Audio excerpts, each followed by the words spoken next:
بسم الله الرحمن الرحيم الحمد لله رب العالمين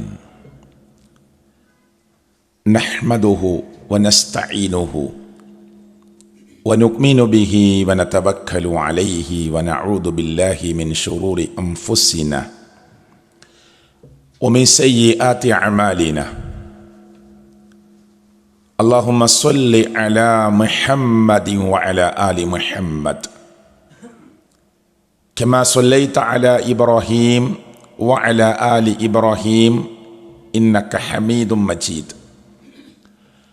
اللهم بارك على محمد وعلى آل محمد كما باركت على إبراهيم وعلى آل إبراهيم إنك حميد مجيد ഇത്തഖുല്ലാഹ ഹൈസുമാ കുൻതും. ആദരണീയരായ മുഅ്മിനീങ്ങളെ, മുഅ്മിനാത്തുകളെ, ഈ മനോഹരമായ പള്ളിയിൽ വന്നു ചേർന്നിട്ടുള്ള ജ്യേഷ്ഠ സഹോദരങ്ങളെ, സഹോദരിമാരെ,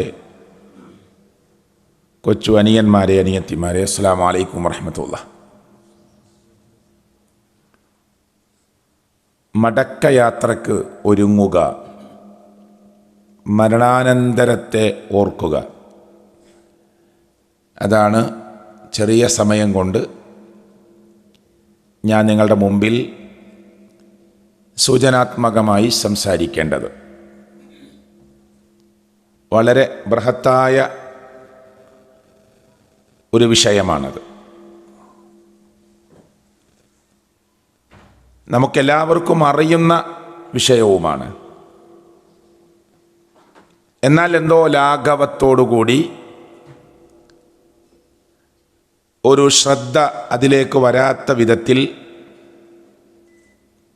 ഒരു യാന്ത്രികമായ ജീവിതം നയിച്ച് നമ്മൾ അറിഞ്ഞോ അറിയാതെയോ മുന്നോട്ട് പോയിക്കൊണ്ടിരിക്കുന്നു എന്നത് ഒരു സത്യവുമാണ്.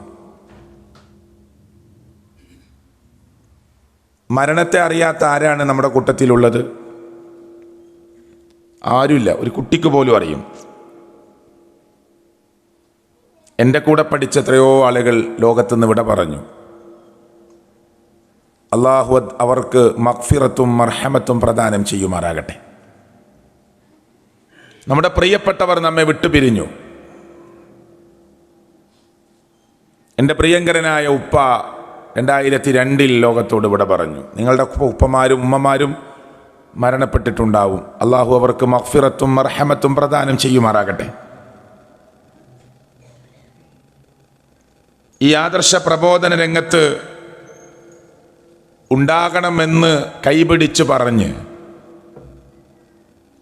സുബഹി നമസ്കാരത്തിന് മുമ്പ് എന്നെ ഒന്ന് ഹോസ്പിറ്റലിലേക്ക് കൊണ്ടുപോകണമെന്ന് പറഞ്ഞത് ഇന്നലെ കഴിഞ്ഞതുപോലെ ഞാൻ ഓർക്കുന്നു. കൊണ്ടുപോയി ഹോസ്പിറ്റലിൽ നിന്ന് മടക്കി വീട്ടിലേക്ക് തന്നെ കൊണ്ടുവന്നു. ഉപ്പക്ക് നിർബന്ധമായിരുന്നു വീട്ടിലേക്ക് പോകണം. 8 മണിക്ക് ഞാൻ എൻ്റെ വീട് വിട്ടിറങ്ങി. കോളേജിൽ MA ക്ലാസ് തുടങ്ങുന്ന ദിവസമാണ്. ഉപ്പ പറഞ്ഞു, പോയിക്കോ, പോയിട്ട് ഇന്ന് തിരിച്ചു വരണം. എൻ്റെ പ്രിയപ്പെട്ട ഉപ്പ ഞങ്ങളെ വിട്ട് പോവുകയാണ്. ഭൂമിയിൽ അവസാനത്തെ സംസാരമാണ് നിർവഹിക്കുന്നത് എന്ന് മനസ്സിലാക്കാൻ എനിക്ക് സാധിച്ചില്ല. 8:30 ആവുമ്പോഴേക്ക് എൻ്റെ പ്രിയ പിതാവ് ലോകത്തുനിന്ന് വിട പറഞ്ഞു. കസേരയിലിരുന്ന് ഉമ്മയുടെ മടിയിലേക്ക് തലവെച്ച് എൻ്റെ പെങ്ങൾ ലാ ഇലാഹ ഇല്ലല്ലാ എന്ന് ചൊല്ലിക്കൊടുത്തപ്പോൾ അതേറ്റു ചൊല്ലി. അന്ധവിശ്വാസത്തിലും അനാചാരത്തിലുമൊക്കെ മുമ്പ് ജീവിച്ചിരുന്ന സത്യസന്ധമായ ആദർശത്തെ മനസ്സിലാക്കാൻ അവസരം കിട്ടി അതിനുവേണ്ടി പ്രവർത്തിച്ച പാവപ്പെട്ട ഒരു മനുഷ്യൻ. ഞാൻ എൻ്റെ ഉപ്പയെ പറഞ്ഞത്, അള്ളാഹു അദ്ദേഹത്തിന് മഗ്ഫിറത്ത് കൊടുക്കുമാറാകട്ടെ, മർഹമത്ത് കൊടുക്കുമാറാകട്ടെ. അങ്ങനെ നമ്മളിൽ ഓരോരുത്തരും പലരും നമ്മെ വിട്ടു പിരിഞ്ഞിട്ടുണ്ട്. ഇങ്ങനൊരു മരണം പ്രിയപ്പെട്ടവരെ നമുക്കുണ്ട് എന്ന് അറിയാത്ത ആരാണ് ഈ പള്ളിയിലുള്ളത്? ഏത് സഹോദരങ്ങളാണ് അങ്ങനെയുള്ളത്? ഏത് സഹോദരിമാരാണ് അങ്ങനെയുള്ളത്? നാം വാങ്ങാൻ പോകുന്ന റെഫ്രിജറേറ്ററിന്, ഒരു വാഷിംഗ് മെഷീന്, അതല്ലെങ്കിൽ ഒരു ചെറിയ ഉപകരണങ്ങൾ വാങ്ങാൻ വേണ്ടി ഒരു ഷോപ്പിലേക്ക് പോകുമ്പോൾ സഹോദരങ്ങളെ, ആ വാങ്ങിയ സാമഗ്രിക്ക് 1 വർഷത്തെ 2 വർഷത്തെ 3 വർഷത്തെ വാറണ്ടിയും ഗ്യാരണ്ടിയും ഒക്കെ ചോദിച്ചു വാങ്ങുന്നവരാ നമ്മൾ. അതിൻ്റെ പേപ്പർ മറന്നാൽ നമ്മൾ വീണ്ടും തിരിച്ചു ചെന്ന് അവരോട് അത് ആവശ്യപ്പെടുന്നവരാ നമ്മൾ. ഇപ്പോൾ സമയം 5 മണിയാവുകയാണ്. ഇന്ന് നോമ്പ് തുറക്കാൻ ഞാൻ ഉണ്ടാകുമെന്ന് ഉറപ്പിച്ചു പറയാൻ നമുക്ക് ധൈര്യമുണ്ടോ? നമുക്ക് പറയാൻ പാടുണ്ടോ? ഇൻഷാ അല്ലാഹ് നമ്മളെല്ലാവരും നോമ്പ് തുറക്കാനുള്ള സൗഭാഗ്യം അള്ളാഹു പ്രദാനം ചെയ്യുമാറാകട്ടെ. പക്ഷെ നമുക്ക് പറയാനാകുമോ ഞാൻ ഇന്ന് നോമ്പ് തുറക്കാനുണ്ടാവുമെന്ന്? ആ അഹങ്കാരത്തിന് അള്ളാഹു ചിലപ്പോൾ നമ്മളെ പരീക്ഷിച്ചേക്കാം. പറയാൻ പാടില്ല. ഇൻഷാ അല്ലാഹ് എന്ന് കൂട്ടാതെ നമുക്ക് പറയാൻ അധികാരമുണ്ടോ? എന്ത് ഗ്യാരണ്ടിയാണ് നമുക്കുള്ളത് നമ്മൾ നാളെ ഉണ്ടാകുമെന്ന്? 2 ദിവസത്തിന് ശേഷം നമ്മൾ വീണ്ടും കാണുമെന്ന് നമുക്ക് എന്തുറപ്പാണുള്ളത്? കഴിഞ്ഞ റമദാനിൽ ഈ പള്ളിയിൽ വന്നിരുന്ന പലരും, അല്ലെങ്കിൽ നമ്മുടെ നാട്ടിൽ ജീവിച്ച പലരും ഇന്ന് നമ്മുടെ കൂടെയില്ല. ഇന്ന് നമ്മൾ മരണപ്പെട്ടാൽ നമ്മുടെ അക്കൗണ്ടിൽ കിടക്കുന്ന നാം ഡെപ്പോസിറ്റ് ചെയ്ത ക്യാഷ്, നമ്മുടെ ATM കാർഡ്, നമ്മുടെ ഗൂഗിൾ പേ രഹസ്യ കോഡ് നമ്പർ എല്ലാം മക്കൾ ഉപയോഗിക്കാൻ തുടങ്ങി. നമ്മുടെ പേരും അഡ്രസ്സും അവസാനിച്ചു. എടക്കരയിൽ നിന്ന് യാത്ര, വഴിക്കടവ്, എടക്കര, നിലമ്പൂർ എടക്കരയിൽ നിന്ന് ഞാൻ യാത്ര ചെയ്ത് ഇവിടെ എത്തുമ്പോൾ എൻ്റെ മരണം ഇവിടെ വെച്ച് നടന്നാൽ അള്ളാഹു നമുക്ക് ദീർഘായുസ് നൽകുമാറാകട്ടെ. എൻ്റെ നാട്ടിലേക്ക് വിളിച്ചിട്ട് പറയും ഇങ്ങനെ സംഭവിച്ചിട്ടുണ്ട് എന്ന്. പിന്നെ നാട്ടുകാർ വിളിക്കുമ്പോൾ എൻ്റെ പേര് പറയൂല.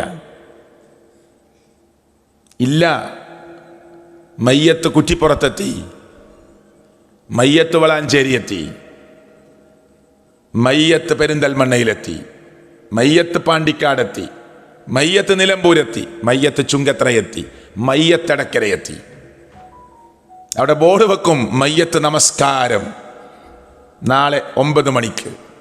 അത്രേ ഉള്ളൂ. എന്തിനാ സഹോദരങ്ങളെ അഹങ്കരിക്കുന്നത്? എന്തിനാണ് പ്രിയപ്പെട്ടവരെ ഗർവ് കാണിക്കുന്നത്? എന്തിനാണ് പ്രിയപ്പെട്ടവരെ ഞാനും നിങ്ങളും പൊങ്ങച്ചവും പെരുമയും പറയുന്നത്? ആർക്കു വേണ്ടിയാണ് നമ്മൾ വാതോരാതെ സംസാരിച്ചു കൊണ്ടിരിക്കുന്നത്? രാവും പകലും വ്യത്യാസമില്ലാതെ നൈറ്റ് ഡ്യൂട്ടിയും ഓവർ ഡ്യൂട്ടിയും ചെയ്ത് ആർക്കു വേണ്ടിയാണ് നാം സമ്പാദിക്കുന്നത്? കുഴപ്പമില്ല, നമ്മുടെ മക്കൾക്ക് വേണ്ടിയാണല്ലേ, നമ്മുടെ കുടുംബത്തിന് വേണ്ടിയാണ്. അള്ളാഹുവിനെ മറന്നിട്ടാണെങ്കിലോ എന്തു നേടാനുണ്ട് ആ ഓട്ടത്തിൽ? എന്ത് ലാഭിക്കാനുണ്ട്? എന്തൊരു പ്രോഫിറ്റാണ് ഞാനും നിങ്ങളും പ്രതീക്ഷിക്കുന്നത്? ഈ ഭൂമി നശ്വരമല്ലേ, നൈമിഷികമല്ലേ, തുച്ഛമല്ലേ? അനന്തവും അനശ്വരവുമായ ലോകത്തേക്കുള്ള യാത്ര അത് സുനിശ്ചിതമല്ലേ? അതല്ലേ നമ്മുടെ വിഷയം? മടക്കയാത്രക്കൊരുങ്ങുക. ഒരു പുതുമണവാളനായി വീട്ടിൽ നിന്ന് ഇറങ്ങുമ്പോൾ എൻ്റെ ഷർട്ടിൻ്റെ ബട്ടൺ ഇടാൻ എനിക്കറിയാം, പക്ഷെ എൻ്റെ കൂട്ടുകാരനെ ഹെൽപ്പ് ചെയ്തു. എൻ്റെ ഷൂ എടുക്കാൻ എനിക്കറിയില്ലേ, അറിയും, എന്നിട്ടും എൻ്റെ ഷൂ എടുത്തു തന്നു എൻ്റെ കൂട്ടുകാർ. ഞാനൊരു കല്യാണ പുതുമണവാളനാണ്. കാറിൻ്റെ ഡോറ് തുറക്കാൻ എനിക്കറിയില്ലേ, അറിയും, എന്നിട്ടും കൂട്ടുകാർ ഡോറ് തുറന്നു തന്നു. ആനന്ദത്തോടെ, ആഹ്ലാദത്തോടെ, ആത്മവിശ്വാസത്തോടെ ഒരു പുതുമണവാളനായി നമ്മളൊക്കെ വീട്ടിൽ നിന്ന് ഇറങ്ങിയിട്ടില്ലേ? ഉണ്ട്. എന്നാൽ നമ്മുടെ മുറ്റത്ത് 6 കാലുള്ളൊരു വാഹനം വന്ന് കാത്തു നിൽക്കുന്ന ഒരു രംഗം ഒന്ന് ആലോചിച്ചു നോക്കൂ സഹോദരങ്ങളെ.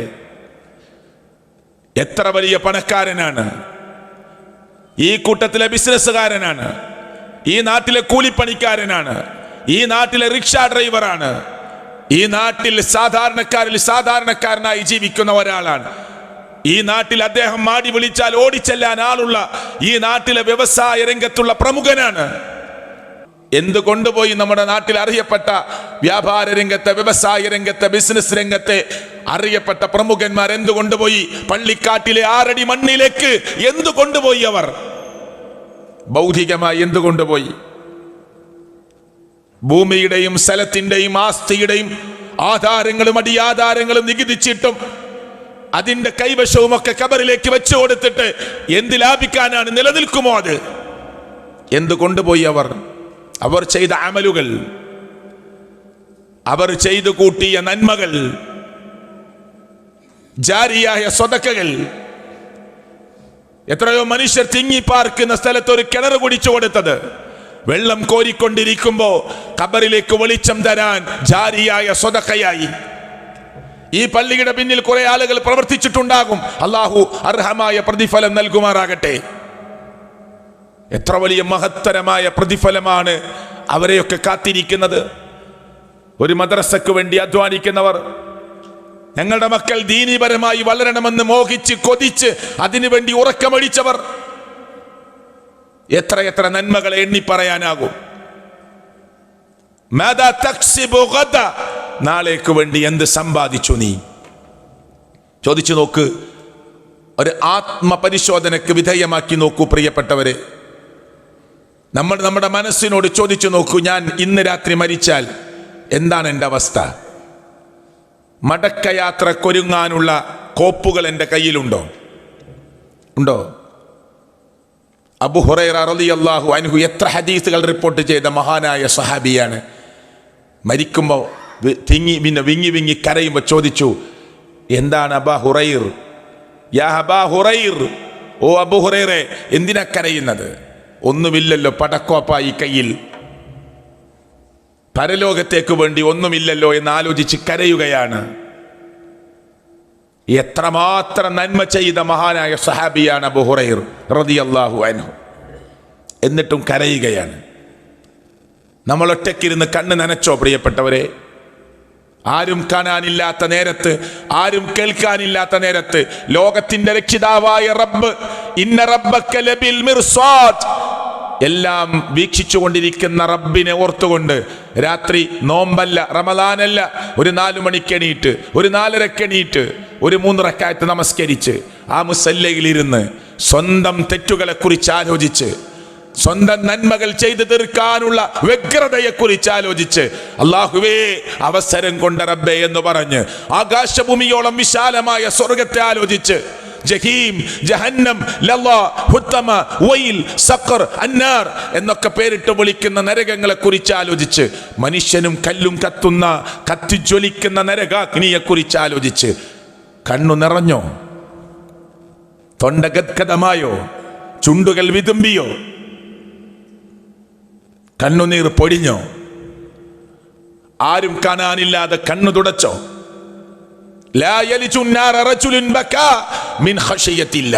അള്ളാഹുവിനെ ഭയപ്പെട്ട് കരഞ്ഞ ഒരു മനുഷ്യൻ നരകത്തിൽ പോവുകയില്ല എന്ന് മുഹമ്മദ് മുസ്തഫ.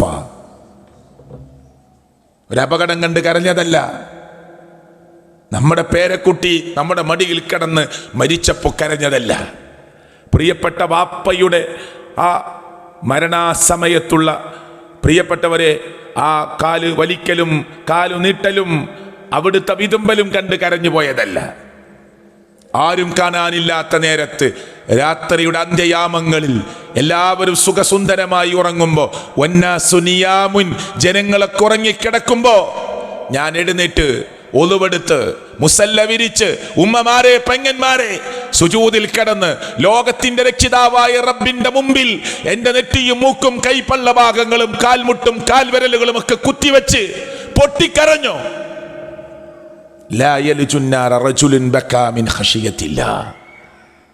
അള്ളാഹുവിനെ ഭയപ്പെട്ട് കരഞ്ഞ ഒരാൾ നരകത്തിൽ കിടക്കുകയില്ല. കറന്നെടുത്ത പാല് അകിടിലേക്ക് തിരിച്ചു പോകുന്നത് വരെ. കറന്നെടുത്ത പാല് പിന്നെ അകിടിലേക്ക് പോവോ? കറന്നെടുത്ത പാല് അകിടിലേക്ക് തിരിച്ചു പോകുന്നത് വരെ ആ മനുഷ്യൻ നരകത്തിൽ പ്രവേശിക്കുകയില്ല. അള്ളാഹുവിന്റെ മാർഗത്തിലേറ്റ പൊടി പടലെങ്കിൽ യോജിക്കുകയില്ല. വദുഖാനു ജഹന്നം, നരകത്തിലെ പുകയുമായി. എത്ര കുത്തുവാക്കുകളാ കേൾക്കേണ്ടി വരിക. ദീനി രംഗത്ത് ഇറങ്ങി നോക്ക് നിങ്ങൾ, എത്ര കുത്തുവാക്ക് കേൾക്കേണ്ടി വരും. നമ്മൾ ചിരിക്കുന്നു, നമ്മൾ അപഹസിക്കുന്നവരോട് പരിഹസിക്കുന്നവരോട് സാരമില്ല. താടി വെച്ചിട്ട് പോലും പരിഹസിച്ചവരുണ്ടാവും, സാരമില്ല. ഇമാം അഹ്മദ് റഹ്മത്തുള്ളാഹി അലൈഹി പറഞ്ഞു, നിന്റെ ഭാര്യ നിന്നോട് താടി വടിക്കണമെന്ന് പറയുമ്പോൾ നീ നിന്റെ ഭാര്യയോട് പറയണം, ഇന്നി അഖാഫുല്ലാ, എനിക്ക് റബ്ബിനെ പേടിയാണ്, ഞാൻ അള്ളാഹുവിനോട് ധിക്കാരം ചെയ്യാൻ എനിക്ക് മടിയാണ്, പേടിയാണ് എന്ന് നീ പറയണമെന്ന് ഇമാം അഹ്മദ് റഹ്മത്തുള്ളാഹി അലൈഹി. എല്ലാ സമയത്തും ഒരു ദിവസത്തിലെ 24 മണിക്കൂറും പ്രതിഫലം കിട്ടുന്ന ചെറിയ, ആർക്കും അത്ര വലിയ പ്രയാസമല്ല, എപ്പോഴും പ്രതിഫലം കിട്ടുന്ന കാര്യം. ചെറുതല്ലേ, നമുക്ക് വാങ്ങിക്കൂടെ അത് ആ പ്രതിഫലം? നിസ്കാരത്തിന് വേണ്ടി നിൽക്കുമ്പോൾ നമ്മളൊന്ന് കാലും കാലും ചേർത്ത് വെച്ച് അടുത്തു നിന്നാൽ നബി കരീം സല്ലല്ലാഹു അലൈഹി വസല്ലമ പറഞ്ഞ നിസ്കാരത്തിന്റെ പൂർണ്ണ പ്രതിഫലം നമുക്ക് കിട്ടില്ലേ? എന്തിനാ നമ്മൾ മടിക്കുന്നത്? ഇവിടെ നിങ്ങൾ മടിച്ചു എന്നർത്ഥത്തിലല്ല ഞാൻ പറയുന്നത്. പല യാത്രയിലും പല പള്ളികളിലും കയറുമ്പോൾ കാലൊന്ന് അടുത്തു വെച്ചാൽ അയാൾ കുറച്ചങ്ങോട്ട് വലിക്കും. കാലിൽ ചവിട്ടി നിൽക്കണം എന്നല്ല പറയണത്, കാലൊന്ന് അടുത്തു വെച്ചാൽ കുറച്ചങ്ങോട്ട് വലിക്കും. അല്ലാഹുവിന്റെ റസൂൽ നിസ്കാര സമയമായാൽ ഓരോ ജമാഅത്തും തുടങ്ങുന്നതിന് മുമ്പ് പറയും, സവൂ സുഫൂഫക്കും സ്തവൂ, അല്ലേ? സൊഫ് നേരെയാക്കാൻ. ഇന്ന തസ്വിയത സുഫൂഫ് മിൻ തമാമി സ്വലാ, നമസ്കാരത്തിന്റെ പൂർണ്ണതയിൽപ്പെട്ടതാണ് കേട്ടോ. അൽ ഖദം ഇലൽ ഖദം, കാലിലേക്ക് ചേർത്ത് വെക്കൂ പറയാറില്ലേ? ചെറിയ കാര്യല്ലേ, വലിയ കൂലി കിട്ടൂലേ? നിങ്ങളിങ്ങനെ ദൂരെ ദൂരെ നിന്ന് പിശാചുക്കൾക്ക് സ്പേസ് കൊടുക്കരുത് എന്ന് അല്ലാഹുവിന്റെ റസൂൽ പറഞ്ഞതല്ലേ സ്വല്ലല്ലാഹു അലൈഹി വസല്ലം.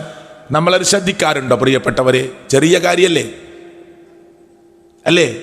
നമ്മൾ ഈ പള്ളിയിൽ ഇങ്ങനെ കയറി ഒരാൾ നിസ്കരിക്കാന്ന് വിചാരിച്ചോ, കൂലി കിട്ടുന്ന കാര്യം ഞാൻ പറയണേ. ഇവിടെ ഇത്രയും വിശാലമായൊരു പള്ളിയാണ്, എന്നാൽ ആ പള്ളിയിൽ ഒരാൾ വന്നു, അയാൾ ആ നടുക്ക് നിന്ന് ഇങ്ങനെ നിസ്കരിച്ചു, അല്ലാഹു അക്ബർ, ഒരു സുത്തറ മുന്നിൽ വെച്ചില്ല. അല്ലാഹുവിന്റെ അടുത്ത് കുറ്റം കിട്ടുന്ന വിഷയമാണത്, സാധാരണ ഒരു സുന്നത്തൊന്നുമല്ല. മനസ്സിലായില്ലേ? ഒരു സുത്തറ മുന്നിൽ വേണം, മറ, അതൊന്നും ഒരു പ്രശ്നമല്ല. നിസ്കരിച്ചാൽ മതി എന്ന് നമ്മൾ വിചാരിച്ചാലോ, അതാ ഇസ്ലാമിനെ ലാഘവത്തോടു കൂടി കാണുക. അങ്ങനെ ചെയ്യരുത് നമ്മൾ. നബി സല്ലല്ലാഹു അലൈഹി വസല്ലം സഹാബത്തും മരുഭൂമിയിൽ ഇങ്ങനെ പോവുക, യാത്ര. ഞാൻ അതെന്തിനാ പറഞ്ഞത്? ചെറിയ കാര്യങ്ങളെ പോലും നമ്മൾ അവഗണിക്കരുത്.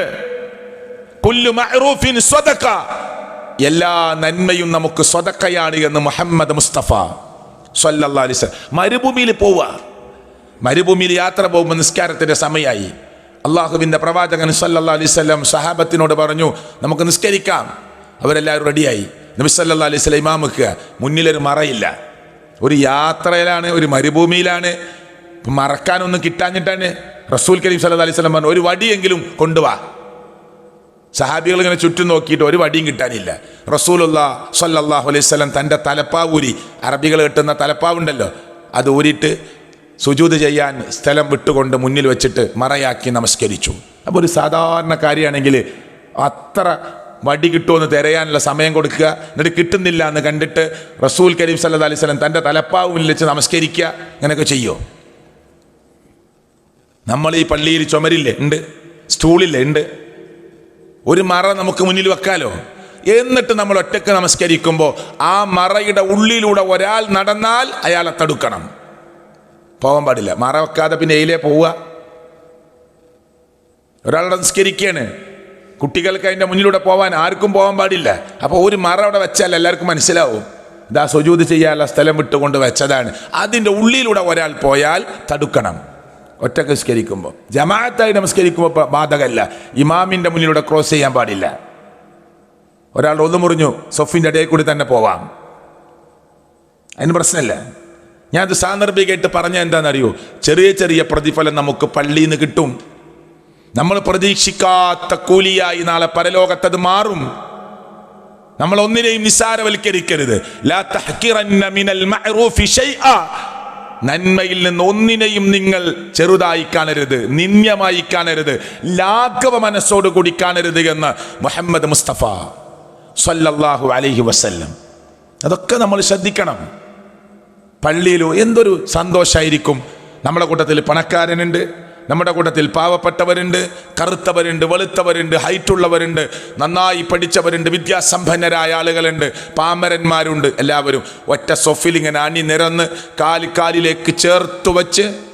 അപ്പോൾ ആ പാവപ്പെട്ട മനുഷ്യന്, ഒരു റിക്ഷ ഡ്രൈവറിന്, ഒരു പാവപ്പെട്ട ഒരു ഓഫീസിലെ സർവൻറ്റിന്, ആ ഓഫീസിൻ്റെ മുതലാളിയായി ബോസായി അറിയപ്പെടുന്നവൻ്റെ കാലിലേക്ക് കാല് ചേർത്ത് വെച്ച് നിൽക്കുമ്പോൾ ആ ഇസ്ലാമിൻ്റെ ഒരു മനോഹാരിത, ഒരു സന്തോഷം, അയാളുടെ ഹൃദയത്തിലൂടെ കടന്നു പോകുന്ന ഒരു കുളിർമ. ആ ഫാക്ടറിയിലെ ഒരു സെർവന്റിനാണ് ഏറ്റവും കൂടുതൽ ഖുർആൻ അറിയാം. അയാൾ ഇമാമ് നിൽക്കുന്നു. സുബ്ഹാനല്ലാഹ്, ഈ മതം എത്ര മനോഹരമാണ്, ഈ ദീൻ എത്ര മനോഹരമാണ്. അതൊക്കെ നമ്മൾ ശ്രദ്ധിക്കണം. അതൊന്നും നമ്മൾ ചെറുതായി കാണരുത്. അവിടെയാണ് നമ്മൾ ഈ ഒരുക്കം എന്ന് പറഞ്ഞാൽ.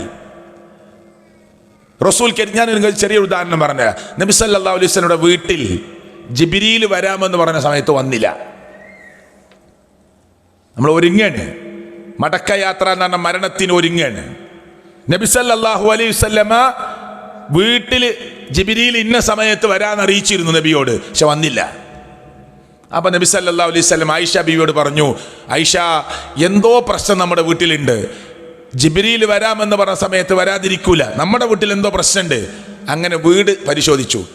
ഈത്തപ്പന ഓല കൊണ്ട് മറച്ചുണ്ടാക്കിയ വീടാണ്. ഈ നബി സല്ലല്ലാഹു അലൈഹി വസല്ലം കിടക്കുന്ന കട്ടിലിന്റെ ചുവട്ടിൽ ഒരു പട്ടിക്കുട്ടി കിടന്നുറങ്ങുന്നുണ്ട്. അതിനൊരു ഇല കൂട്ടിപ്പിടിച്ച്, ചെറിയ പട്ടിക്കുട്ടിയാ, ഇല കൂട്ടിപ്പിടിച്ച് പുറത്ത് വലിച്ചിട്ടപ്പോൾ ജിബ്രീൽ ഉള്ളിൽ കയറി.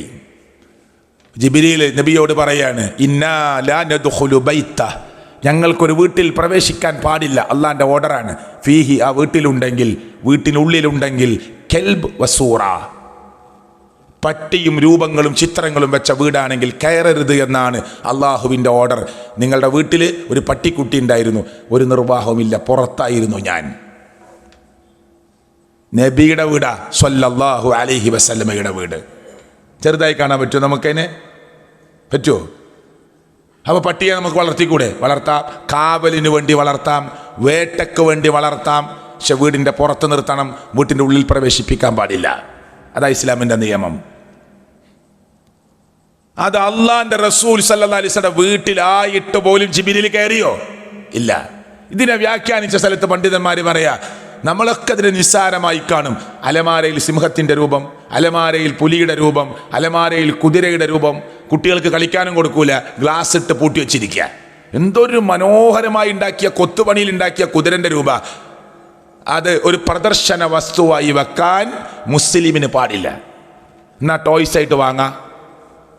കണ്ടോ, ജീവനുള്ള വസ്തുക്കളുടെ രൂപം നിങ്ങൾ പ്രദർശന വസ്തുവായി വെച്ചുകൂടാ. മറിച്ച് എന്ത് ചെയ്യാം, കുട്ടിക്ക് ടോയ്സ് ആയിട്ട് കൊടുക്കുക. കുട്ടിയെ മണ്ണിലെറിയും. നല്ലൊരു മരത്തിൻ്റെ കുതിര വാങ്ങിക്കൊടുത്തു, ചിലപ്പോൾ മറിച്ചിടും, ചിലപ്പോൾ മണ്ണ് വീഴും, ചിലപ്പോൾ ആ കുട്ടി അതിൻ്റെ മേലെ കയറി മൂത്രയിച്ചു എന്ന് വരും. ചെറിയ കുഞ്ഞല്ലേ, അത് കഴുകി വൃത്തിയാക്കേണ്ടി വരും. ആദരിക്കപ്പെടുന്ന വസ്തുവോ എന്തോ ഒരു കൗതുക വസ്തുവായിട്ടല്ല അതിനെ വാങ്ങിയത്, മറിച്ചത് കുട്ടിക്കുള്ള ടോയ്സ് ആയിട്ടാണ്. വാങ്ങാം. പണ്ഡിതന്മാരെ ചർച്ച ചെയ്തിട്ടില്ലേ? ഉണ്ട്. എന്നാൽ നമ്മളൊരു സാധനം വാങ്ങി, ഒരു രൂപം, ഒരു പൂച്ചക്കുട്ടിയുടെ രൂപം, അലമാരയിൽ വെച്ച് പൂട്ടി, ഗ്ലാസ് ഇട്ട് പൂട്ടിയിരിക്കുക, കുട്ടിക്ക് തൊടാൻ സമ്മതിക്കൂല. നമ്മളെ വല്ലിപ്പ മരിച്ചിട്ട് 10 കൊല്ലായി, ഒരു ഫ്രെയിം ചെയ്ത് ഇങ്ങനെ ചുമരിൽ ഒട്ടിച്ച് വെച്ചിരിക്കുക. അപ്പൊ ഇതൊക്കെ എത്ര ഗൗരവമുള്ള കാര്യമാണോ? അള്ളാഹുവിന്റെ പൊരുത്തമാണ് പ്രിയപ്പെട്ടവരെ നമുക്ക് വേണ്ടത്. ചിലപ്പോൾ നമ്മൾ നാളെ മരിച്ചേക്കാം. അപ്പൊ നമ്മൾ ഇതൊക്കെ ഒരു ചെറിയ കാര്യമായി കണ്ട് ഇതിനൊക്കെ നിസ്സാരവൽക്കരിച്ച് അങ്ങനെയാണോ നമ്മൾ പോവേണ്ടത്? അല്ല. അള്ളാഹുവിന്റെ പൊരുത്തമാണ് നമ്മുടെ വീട്ടിൽ ഉണ്ടാവേണ്ടത്, നമ്മുടെ പള്ളിയിൽ ഉണ്ടാവേണ്ടത്, നമ്മുടെ ജീവിതത്തിൽ ഉണ്ടാവേണ്ടത്. അങ്ങനെ ചെറിയ കാര്യത്തിൽ പോലും നമ്മൾ ഒരുങ്ങണം. അപ്പോഴാ നമുക്കൊരു സമാധാനത്തോടു കൂടിയുള്ള മരണത്തെ പുൽകാൻ സാധിക്കുക. അള്ളാഹു തൗഫീക്ക് നൽകുമാറാകട്ടെ. അള്ളാഹു തൗഫീക്ക് നൽകുമാറാകട്ടെ. ഇനി നമ്മൾ ഏറ്റവും മർമ്മം നോക്കുക, 5 നേരത്തെ നമസ്കാരം. അത് ജമാഅത്തായി നമ്മൾ നിസ്കരിക്കുന്നുണ്ടോ? നമ്മളെ മോൻ ആദ്യമായി പോവുകയാണ് പ്രവാസി ആയി പ്രവാസ ലോകത്തേക്ക്, ഒരു പ്രവാസിയാവാൻ പോവുക. അവനോട് എന്തൊക്കെ പറഞ്ഞു കൊടുക്കും ബാപ്പ? പരിചയമുള്ള ഉപ്പ, പരിചയമുള്ള ജ്യേഷ്ഠൻ, എയർപോർട്ടിൽ ശ്രദ്ധിക്കേണ്ടത്, അവിടെ വന്നിട്ട് ശ്രദ്ധിക്കേണ്ടത്, എല്ലാം പറഞ്ഞു കൊടുക്കാൻ റെഡിയാ ഇല്ലേ? കാരണം അവൻ ആദ്യമായിട്ട് പോവാണ്. ഓനൊരു ഗൾഫ് യാത്ര ആദ്യമായിട്ട് നടത്തുകയാണ്. അതുകൊണ്ട് വാപ്പ പറയും, മോനെ, വാപ്പാന്റെ പരിചയം കൊണ്ട് പറയാ, എക്സ്പീരിയൻസ് കൊണ്ട് പറയാണ്. അങ്ങനെയാണല്ലോ, നമ്മുടെ എക്സ്പീരിയൻസ് വലിയൊരു വിദ്യാഭ്യാസ. ചിലപ്പോൾ ഇന്ന് പഠിച്ചിറങ്ങിയ ഡോക്ടറെക്കാൾ ചിലപ്പോൾ മരുന്നിനെ കുറിച്ച് അറിയും കമ്പൗണ്ടർക്ക്. അതൊരു എക്സ്പീരിയൻസ് ആണ്. An old compounder is better than A new doctor എന്ന് ചൊല്ലുണ്ട്. ഒരു പുതിയ ഡോക്ടറെക്കാൾ നല്ലത് പഴയ കമ്പൗണ്ടറാണ്. എന്താ പറയുക, അങ്ങനെ ചൊല്ലുണ്ടാകാൻ കാരണം എന്താ? എക്സ്പീരിയൻസിന് മനുഷ്യർ വലിയ വില കൊടുക്കുന്നുണ്ട്. അതുകൊണ്ട് നമ്മൾ പറഞ്ഞു കൊടുക്കും. എന്താ പറഞ്ഞു കൊടുക്കുക? ഞാൻ എൻ്റെ പരിചയത്തിൽ പറയാണ്, എൻ്റെ അനുഭവത്തിൽ പറയാണ്. ഞാൻ ചോദിക്കട്ടെ പ്രിയപ്പെട്ടവരെ, നമ്മൾ 5 നേരത്തെ നമസ്കാരം ഇന്ന് നമ്മൾ മരണപ്പെട്ടാൽ നമ്മുടെ 5 നേരത്തെ നമസ്കാരത്തിൻ്റെ കിറ്റ് നമ്മുടെ കൂടെ റെഡിയാണോ? പാസ്പോർട്ട് റെഡിയാണോ പോവാൻ? പേപ്പർ എവിടെ? മൊബൈലിൽ മതി. ലോകം മാറിയല്ലോ. ടിക്കറ്റ് മൊബൈലിൽ മതി. നമ്മുടെ വിസ പേപ്പർ മൊബൈലിൽ മതി. ശരി, മൊബൈലിൽ റെഡിയാണോ? ഇന്ന് മടക്കയാത്ര എന്ന് പറയുന്ന മരണം നമ്മളെ വിളിച്ചാൽ ഇന്ന് രാത്രി നമ്മളെ റബ്ബ് തിരിച്ചു വിളിക്കാനാണ് മലക്കുൽ മൗത്തിനോട് അള്ളാഹു സമയം കൊടുത്തതെങ്കിൽ ശിഹാബ് അടക്കര എന്ന് പറയുന്നവന്റെ മരണം ഇന്ന് രാത്രി 8 മണിക്കാണ് എന്ന് മലക്കുൽ മൗത്തിന് ഡേറ്റ് കൊടുത്തിട്ടുണ്ടെങ്കിൽ അത് 7:59 പിടിക്കൂല, 8:01 ആവൂല, കറക്റ്റ് 8 മണിക്ക് പിടിക്കും. അള്ളാഹു നമുക്ക് ദീർഘായുസ് നൽകുമാറാകട്ടെ. ആ മരണത്തിന് 5 നേരത്തെ നമസ്കാരത്തിന്റെ പാക്കേജ് റെഡിയാണോ നമ്മളെ കയ്യിൽ? നമ്മുടെ ജമാഅത്ത് കാരണമില്ലാതെ പോയിട്ടുണ്ടോ? വെറുതെ തട്ടിമുട്ടി വർത്തമാനം പറഞ്ഞിട്ട് നമ്മളെ ജമാഅത്ത് പോയോ? ചോദിച്ചു നോക്ക്. നമ്മളോട് ചോദിക്കണം. ഞാനിതൊരു പൊതുപ്രഭാഷണം നടത്തുന്നത് പോലെയുള്ള സംസാരമല്ല ഞാൻ നിങ്ങളുടെ മുമ്പിൽ നടത്തുന്നത്, ഒരു ക്ലാസ്സാണ്. ഞാൻ നിങ്ങളോട് ചോദിക്കുകയാണ്, ചെറിയ കാരണം കൊണ്ട് നമ്മുടെ ജമാഅത്ത് പോയോ? ഒരു മനുഷ്യൻ അള്ളാഹു നൽകിയ അപാരമായ അനുഗ്രഹമാകുന്ന ഈ ശരീരം, ഈ കണ്ണ്, ലോകത്ത് ഇത്ര പവറുള്ളൊരു ക്യാമറ സംവിധാനം ലോകത്തിന് വരെ കണ്ടെത്താൻ പറ്റിയിട്ടില്ല. ഈ തലയോട്ടി തുറന്നാൽ 496 കിലോമീറ്റർ നീളമുള്ള ഞരമ്പ് ചുരുട്ടിയതാ തലച്ചോറ്. എത്ര? 496 കിലോമീറ്റർ നീളമുള്ള ഞരമ്പ് ചുരുട്ടി വെച്ചതാ നമ്മുടെ തലച്ചോറ്. ഇവിടുന്ന് കോഴിക്കോട്ടേക്ക് എത്ര ദൂരമുണ്ട്? 80. ഒരൊറ്റ മനുഷ്യന്റെ തലച്ചോറ് ഇത്രേ ഉള്ളൂ. അത് നിവർത്തിയാൽ ഇവിടുന്ന് കോഴിക്കോട്ട് പോയി തിരിച്ചു വരുമ്പോൾ 160 ആവുള്ളൂ. ഒരൊറ്റ മനുഷ്യന്റെ തലച്ചോറിന്റെ ഞരമ്പിന്റെ നീളം 496 കിലോമീറ്ററാ. വെറുതെ തന്നതാ അല്ലാഹ്. നല്ല പവറായ ഒരു തലയോട്ടി കൊണ്ട് അതിനെ സംരക്ഷിച്ചു വച്ചിരിക്കുക. എൻ്റെ ഭാര്യൻ്റെ ഉമ്മ ട്യൂമർ വന്നിട്ട് ഹോസ്പിറ്റലിൽ കൊണ്ടുപോയിട്ട് സർജറി ചെയ്തു. തലയോട്ടിൻ്റെ അവിടുത്തെ ഒരു പീസ് എടുത്തു. ഈ ആപ്പിളിൻ്റെ വലിപ്പത്തിലൊരു മുട പുറത്തെടുക്കണം. എടുത്തു. 1.5 വർഷം മുമ്പ്. ഇന്ന് ഉമ്മണ്ട്. അള്ളാഹു ദീർഘായുസ് നൽകുമാറാകട്ടെ. എന്നിട്ട് ഡോക്ടർ പറഞ്ഞു, ഇനി ആ തലയോട്ടിയുടെ കഷ്ണം അവിടെ ഫിറ്റ് ചെയ്യാൻ പറ്റൂലപ്പോ, 3 മാസം കഴിയണം. തലയോട്ടിമെന്ന് ഒരു പീസ് എടുത്തു, ഇനി അതവിടെ ഫിറ്റ് ചെയ്യാൻ പറ്റൂല, 3 മാസം കഴിയണം. അത് ഒരു മെഷീനറിയിലും സൂക്ഷിക്കാൻ പറ്റൂല. അതേ രക്തമോടുന്ന ശരീരത്തിൽ വയറിനുള്ളിൽ ഒളിപ്പിക്കണം, അല്ലെങ്കിൽ കാലിൻ്റെ തുട കീറി കാലിൻ്റെ തുടയിൽ ഒളിപ്പിക്കണം. വേറെ എവിടെയും പാത്തു വെച്ചാൽ കെടുന്നു. അങ്ങനെ ഉമ്മാൻ്റെ കാല് കീറി അവിടെ വെച്ചു. ഉമ്മാനോട് നമ്മൾ രോഗത്തിൻ്റെ അവസ്ഥയൊന്നും പറഞ്ഞിട്ടില്ല. ഉമ്മ സർജറി എല്ലാം കഴിഞ്ഞ് ഡിസ്ചാർജ് ചെയ്ത് ഹോസ്പിറ്റലിൽ നിന്ന് പോകുമ്പോൾ നമ്മളോട് ചോദിച്ചു, നിങ്ങൾ എൻ്റെ തലക്കെന്തോ പ്രശ്നം ഉണ്ട് കൊണ്ടുവന്നത്, എൻ്റെ കാലെന്താ അങ്ങനെ വീർത്തിരിക്കണത്? അതങ്ങനെ എങ്ങനെയെന്നൊക്കെ പറഞ്ഞു കൊണ്ടുപോയി. 3 മാസം കഴിഞ്ഞപ്പോൾ തല ഇങ്ങനെ കുഴിഞ്ഞു വന്നു. അപ്പോൾ വീണ്ടും കൊണ്ടുവന്നു. കാലിൻ്റെ തുട കീറി ആ കഷ്ണം എടുത്ത് തല വീണ്ടും റെഡിയാക്കി അവിടെ ഫിറ്റ് ചെയ്തു. ഇപ്പം 1.5 വർഷമായി. 1.5 വർഷമായി. ഡോക്ടർമാർ ആ സർജറിക്ക് മുമ്പ് പറഞ്ഞു, ഞങ്ങൾ പഠിച്ച മെഡിക്കൽ സയൻസ് അനുസരിച്ച് ഒരു 3 ദിവസത്തിൽ കൂടുതൽ ജീവിക്കൂല എന്ന്. അത്ര സ്റ്റേജ് എത്തിയിട്ടുണ്ട്. പക്ഷേ 1.5 വർഷമായി ആരോഗ്യത്തോടു കൂടി അങ്ങോട്ടും ഇങ്ങോട്ടും ഓടി നടക്കുന്നുണ്ട്. അള്ളാഹു ദീർഘായുസ് കൊടുക്കുമാറാകട്ടെ. ഞാൻ പറയുന്നത്, നിങ്ങളെ ഈ സദസ്സിലെ ഡോക്ടർമാരുണ്ടാകാം, ഒന്ന് ഇരുന്നോക്ക് ഡോക്ടർമാരോട്. നമ്മുടെ തൊടയിൽ കുറച്ച് ഞരമ്പുകളൊക്കെ എക്സ്ട്രാ കൊടുത്തിട്ടുണ്ട് അല്ലാഹ്, സ്റ്റെപ്പിനായിട്ട്, ആവശ്യമുണ്ടെങ്കിൽ മുറിച്ചെടുക്കാൻ, അല്ലേ? എന്ത് നന്ദി കാണിച്ചു അള്ളാഹുവിനോട്. ഒരു കിഡ്നി ഒരു മാങ്ങാണ്ടിയുടെ വലിപ്പമുള്ളൂ. 170 ലിറ്റർ രക്തമാണ് ഒരു ദിവസം ഫിൽട്ടർ ചെയ്യുക. 17 ബക്കറ്റ് രക്തം. സാധാരണ നമ്മൾ പുറത്തൊക്കെ കാണുന്ന ബക്കറ്റിന് 10 ലിറ്ററിൻ്റെ ബക്കറ്റാ. അങ്ങനത്തെ 17 ബക്കറ്റ് രക്തമാണ് ഒരു ദിവസം നമ്മുടെ കിഡ്നി ഫിൽട്ടർ ചെയ്യണത്. എത്രയെത്ര കിഡ്നി രോഗികളാണ്. അള്ളാഹു ആശ്വാസം കൊടുക്കുമാറാകട്ടെ. ആ അർത്ഥത്തിലുള്ള രോഗങ്ങളിൽ നിന്ന് അള്ളാഹു നമ്മെ രക്ഷപ്പെടുത്തി അനുഗ്രഹിക്കുമാറാകട്ടെ. ഒരു കിഡ്നി പോയാൽ എത്ര പൈസ വേണം, എത്ര വേദന അനുഭവിക്കണം, എത്ര മാനസികമായ പ്രയാസം അനുഭവിക്കണം, എത്ര ആളുകളുടെ ഉറക്കമൊഴിക്കണം. ഇപ്പം അതിൻ്റെ വില അറിയോ? അത് നേരെ വർക്ക് ചെയ്യുമ്പോൾ, നേരെ പ്രവർത്തിച്ചുകൊണ്ടിരിക്കുമ്പോൾ അതിൻ്റെ വില മനസ്സിലാണുണ്ടോ? കുറച്ചുകൂടി താഴെ ഇറങ്ങി ആമാശയം, വെജ് ആൻഡ് നോൺ വെജ് 8 മണിക്കൂർ വേണം ദഹിക്കാൻ. നമ്മൾ കഴിച്ച ഭക്ഷണം ദഹിക്കാൻ 8 മണിക്കൂർ വേണം. അത് അരച്ച് പൊടിച്ച് വേസ്റ്റുകളൊക്കെ വേർതിരിച്ച് ക്ലിയർ ചെയ്യാൻ 8 മണിക്കൂർ വേണം. അതുകൊണ്ടാണ് നേരത്തെ ഭക്ഷണം കഴിക്കണം എന്ന് പറയുന്നത്. മഗ്രിബ് കഴിഞ്ഞാൽ ഭക്ഷണം കഴിക്കണം, കിടക്കാൻ നേരത്തെ ഭക്ഷണം കഴിക്കരുത്. ആ മഗ്രിബിന് 7 മണിക്കൊക്കെ ഭക്ഷണം കഴിച്ചാൽ 8, 9, 10, 11, 12, 1, 2, 3 മണിയാകുമ്പോഴേക്ക് ആമാശയത്തിൻ്റെ എല്ലാ പണിയും കഴിഞ്ഞ് ആമാശയത്തിനൊന്ന് റെസ്റ്റ് എടുക്കാൻ. ഇത് തട്ടുകടയിൽ കയറി 11 മണിക്കാ തിന്നുക, 12 മണിക്കാ ഉറങ്ങുക. നമ്മൾ രാവിലെ എണീക്കുമ്പോഴും ആമാശയത്തിൻ്റെ പണി കഴിഞ്ഞിട്ടില്ല.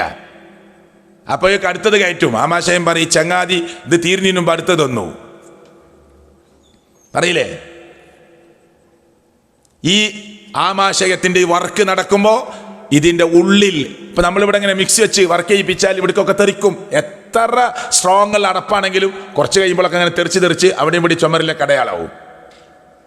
അതുപോലെ നമ്മൾ ആമാശയത്തിൻ്റെ ഭിത്തിയിലേക്ക് ഈ ദഹന പ്രക്രിയ നടക്കുമ്പോൾ തെറിക്കും.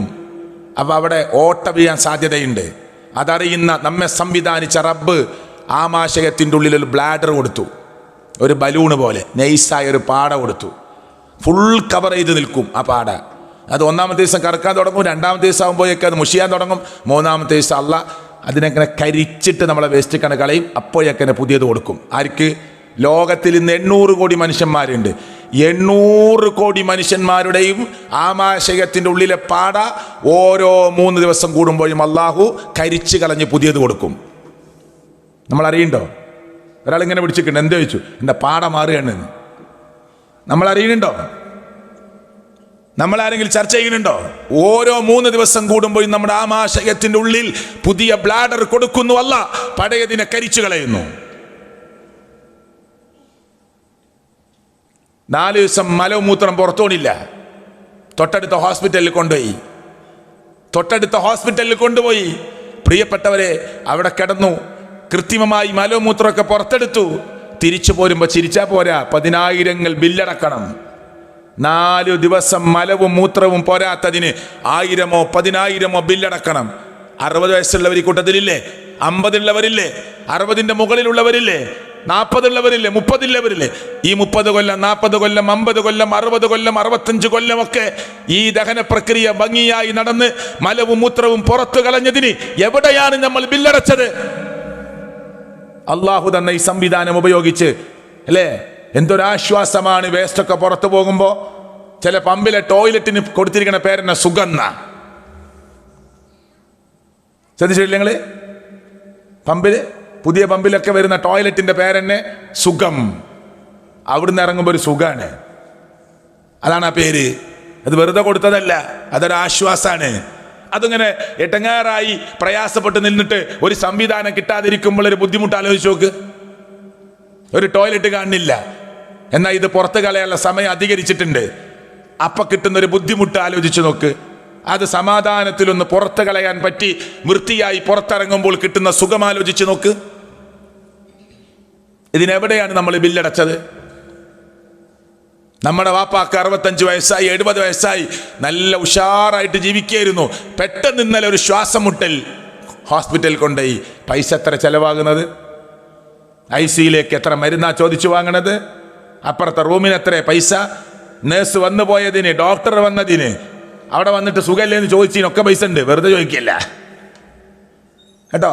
അവിടെ വന്നിട്ട് ചിരിച്ചിട്ട് നമ്മൾ ചോദിക്കും, സുഖമുണ്ടോ, ഇപ്പം എങ്ങനെ ഉണ്ട്, അതിനൊക്കെ ബില്ലിറുന്നുണ്ട്. അതിൽ വെറുതെ വന്നിട്ട് ഇങ്ങനെ ചോദിക്കില്ല. ചിന്തിക്കുന്നുണ്ടോ? നമ്മൾ ആലോചിക്കുന്നുണ്ടോ? ആ ശ്വാസം അതിന്റെ പ്രക്രിയ ഭംഗിയായി ശ്വസന പ്രക്രിയ 60 കൊല്ലം 65 കൊല്ലം 70 കൊല്ലം നടത്തി തന്നതിന് എവിടെയാണ് നമ്മൾ നന്ദി കാണിച്ചത്? നമ്മളെ മൊബൈൽ റീചാർജ് ചെയ്യണ പോലെ 4 ദിവസം ശ്വാസം കിട്ടാനുള്ള റീചാർജ് ചെയ്യും, അത് കഴിഞ്ഞാൽ വീണ്ടും റീചാർജ് ചെയ്യും. അങ്ങനെ ഒരു സംവിധാനം അള്ള വെച്ചിരുന്നെങ്കിലോ? ചിന്തിക്കുന്നുണ്ടോ? ആലോചിക്കുന്നുണ്ടോ? ഞാനൊരു ഉദാഹരണം ചോദിച്ചതാണ്. എത്ര നന്ദി കാണിക്കണം അള്ളാഹുവിനോട്. എന്നിട്ട് നമ്മൾ അള്ളാഹുവിന്റെ മുമ്പിൽ നന്ദിയുള്ള ഒരടിമയായി ലോകരക്ഷിതാവായ റബ്ബിന്റെ കൽപ്പനകൾക്ക് അനുസൃതമായി ജീവിച്ച്, അതിനർത്ഥം ഇവിടെ ആസ്വദിക്കാൻ പാടില്ല എന്നല്ല. ഇവിടെ ആസ്വദിക്കാം, ആനന്ദിക്കാം, ആഹ്ലാദിക്കാം. അള്ളാഹു വെച്ച ലിമിറ്റിന്റെ വൃത്തത്തിനുള്ളിൽ നിന്നുകൊണ്ട് നമുക്ക് ആസ്വദിക്കാം, ഒരു തർക്കമില്ല. പക്ഷെ അള്ളാനെ മറക്കരുത്, അള്ളാനെ മറക്കരുത്. ഒരു ചെറിയ തെറ്റിനെ പോലും നമ്മൾ നിസ്സാരായി കാണരുത്. കുട്ടികളുടെ മുടി ക്രോപ്പ് ചെയ്യാൻ പാടില്ല, ഹറാമാന്ന് റസൂൽ പറഞ്ഞു സ്വല്ലല്ലാഹു അലൈഹി വസല്ലം. എന്താ ക്രോപ്പ് ചെയ്യാറിനാല്? മനസ്സിലായില്ലേ? ഒരു ഭാഗം ചെറുതാക്കുക, മെഷീൻ വെച്ചിട്ട് അങ്ങോട്ട് ചെറുതാക്കും, ബാക്കി ഭാഗം പൊന്തിക്കും. 2 സൈഡും ഇങ്ങനെ ക്രോപ്പ് ചെയ്യുക. നല്ല രസാ ചെറിയ കുട്ടികൾക്കൊക്കെ കാണാൻ. അല്ലാഹുവിന്റെ റസൂൽ പറഞ്ഞു ഹറാമാണ്. അപ്പൊ നമ്മളാള് അതൊന്നും സാരല്ല ഉണ്ട്. എന്താ അങ്ങനെ? അപ്പൊ ദീനിനോട് എന്താ കൂറ് നമുക്ക്? അപ്പൊ ഈ കുട്ടിക്കതറിയോ? അറിയില്ല. ആൺകുട്ടിയെ സ്വർണ്ണ അണിയിപ്പിക്കരുത് പറഞ്ഞു റസൂൽ. ആണിനും ആൺകുട്ടിക്കൊന്നും സ്വർണ്ണ അണിയിപ്പിക്കാൻ പാടില്ല. അപ്പൊ നമ്മൾ പറയാം ചെറിയ കുട്ടിയല്ലേ, കണ്ടോ? അതാണ് നമ്മൾ ദീനിനോടുള്ള നമ്മുടെ സമീപനം. പാടില്ല. അല്ലാഹുവിന്റെ റസൂൽ എന്തു പറഞ്ഞു? അതാണ് ഇഷ്ടം. സഹാബിയുടെ കയ്യിൽ നിന്ന് സ്വർണത്തിന്റെ മോതിരം ഊരി നബി നിലത്തേക്ക് ഇട്ടു, അല്ലേ? റസൂൽ കരീം സല്ലല്ലാഹു അലൈഹി വസല്ലം നടന്നുപോയി. എല്ലാവരും പറഞ്ഞു എടുത്തോ, വീട്ടിൽ കൊടുക്കാലോ, ഉപയോഗിക്കണ്ട. വേണ്ട, റസൂൽ കളഞ്ഞത് ഞാൻ എടുക്കണില്ല അറിഞ്ഞ്. ഉണ്ടായിട്ടില്ലേ? എന്താ അങ്ങനെ? നമ്മളെല്ലാത്തിനും നമ്മുടെ ഇഷ്ടപ്രകാരം ഒരു ഒരു ഒരു ഒരു വ്യാഖ്യാനവും അന്ന് ഉണ്ടാവാൻ പാടില്ല ദീനിൽ. നമുക്ക് പറ്റാവുന്നത്ര ചെയ്യുക. പക്ഷെ നമ്മൾ എന്ത് ചെയ്യരുത്? ദീനിന്റെ ഒരു കാര്യത്തെയും നമ്മുടെ ഇഷ്ടപ്രകാരം വ്യാഖ്യാനിക്കുകയോ ലാഘവത്തോടു കൂടി കാണുകയോ ചെയ്യാൻ പാടില്ല. പറ്റാവുന്നത്ര നമ്മൾ ചെയ്യുക. കഴിയാത്ത സുന്നത്തുകൾ നമുക്ക് ചെയ്യാൻ പറ്റുന്നില്ലേ, നമ്മൾ മിണ്ടാതിരിക്കുക. അതെങ്കിലും നമ്മൾ ദീനിനോട് ചെയ്തിട്ടില്ലെങ്കിൽ പ്രിയപ്പെട്ടവരെ, നമ്മൾ ദീനിനോട് ചെയ്യുന്ന തെറ്റായ സമീപനമായിരിക്കും അത്. അള്ളാഹു നമ്മെ കാത്തുരക്ഷിക്കുമാറാകട്ടെ. എല്ലാ വിഷയത്തിലും അങ്ങനെ എല്ലാ വിഷയം എടുത്തോളൂ നിങ്ങൾ. ഇപ്പൊ നമ്മുടെ മക്കളുടെയൊക്കെ അവസ്ഥ എന്താ? നമ്മുടെ മോൾ 8-ലല്ലേ, അതിനിപ്പോ എന്താ ജീൻസിന്റെ പാൻറ്റും ടീഷർട്ടും. എന്നിട്ട് ഓള് 9th-ലെത്തി.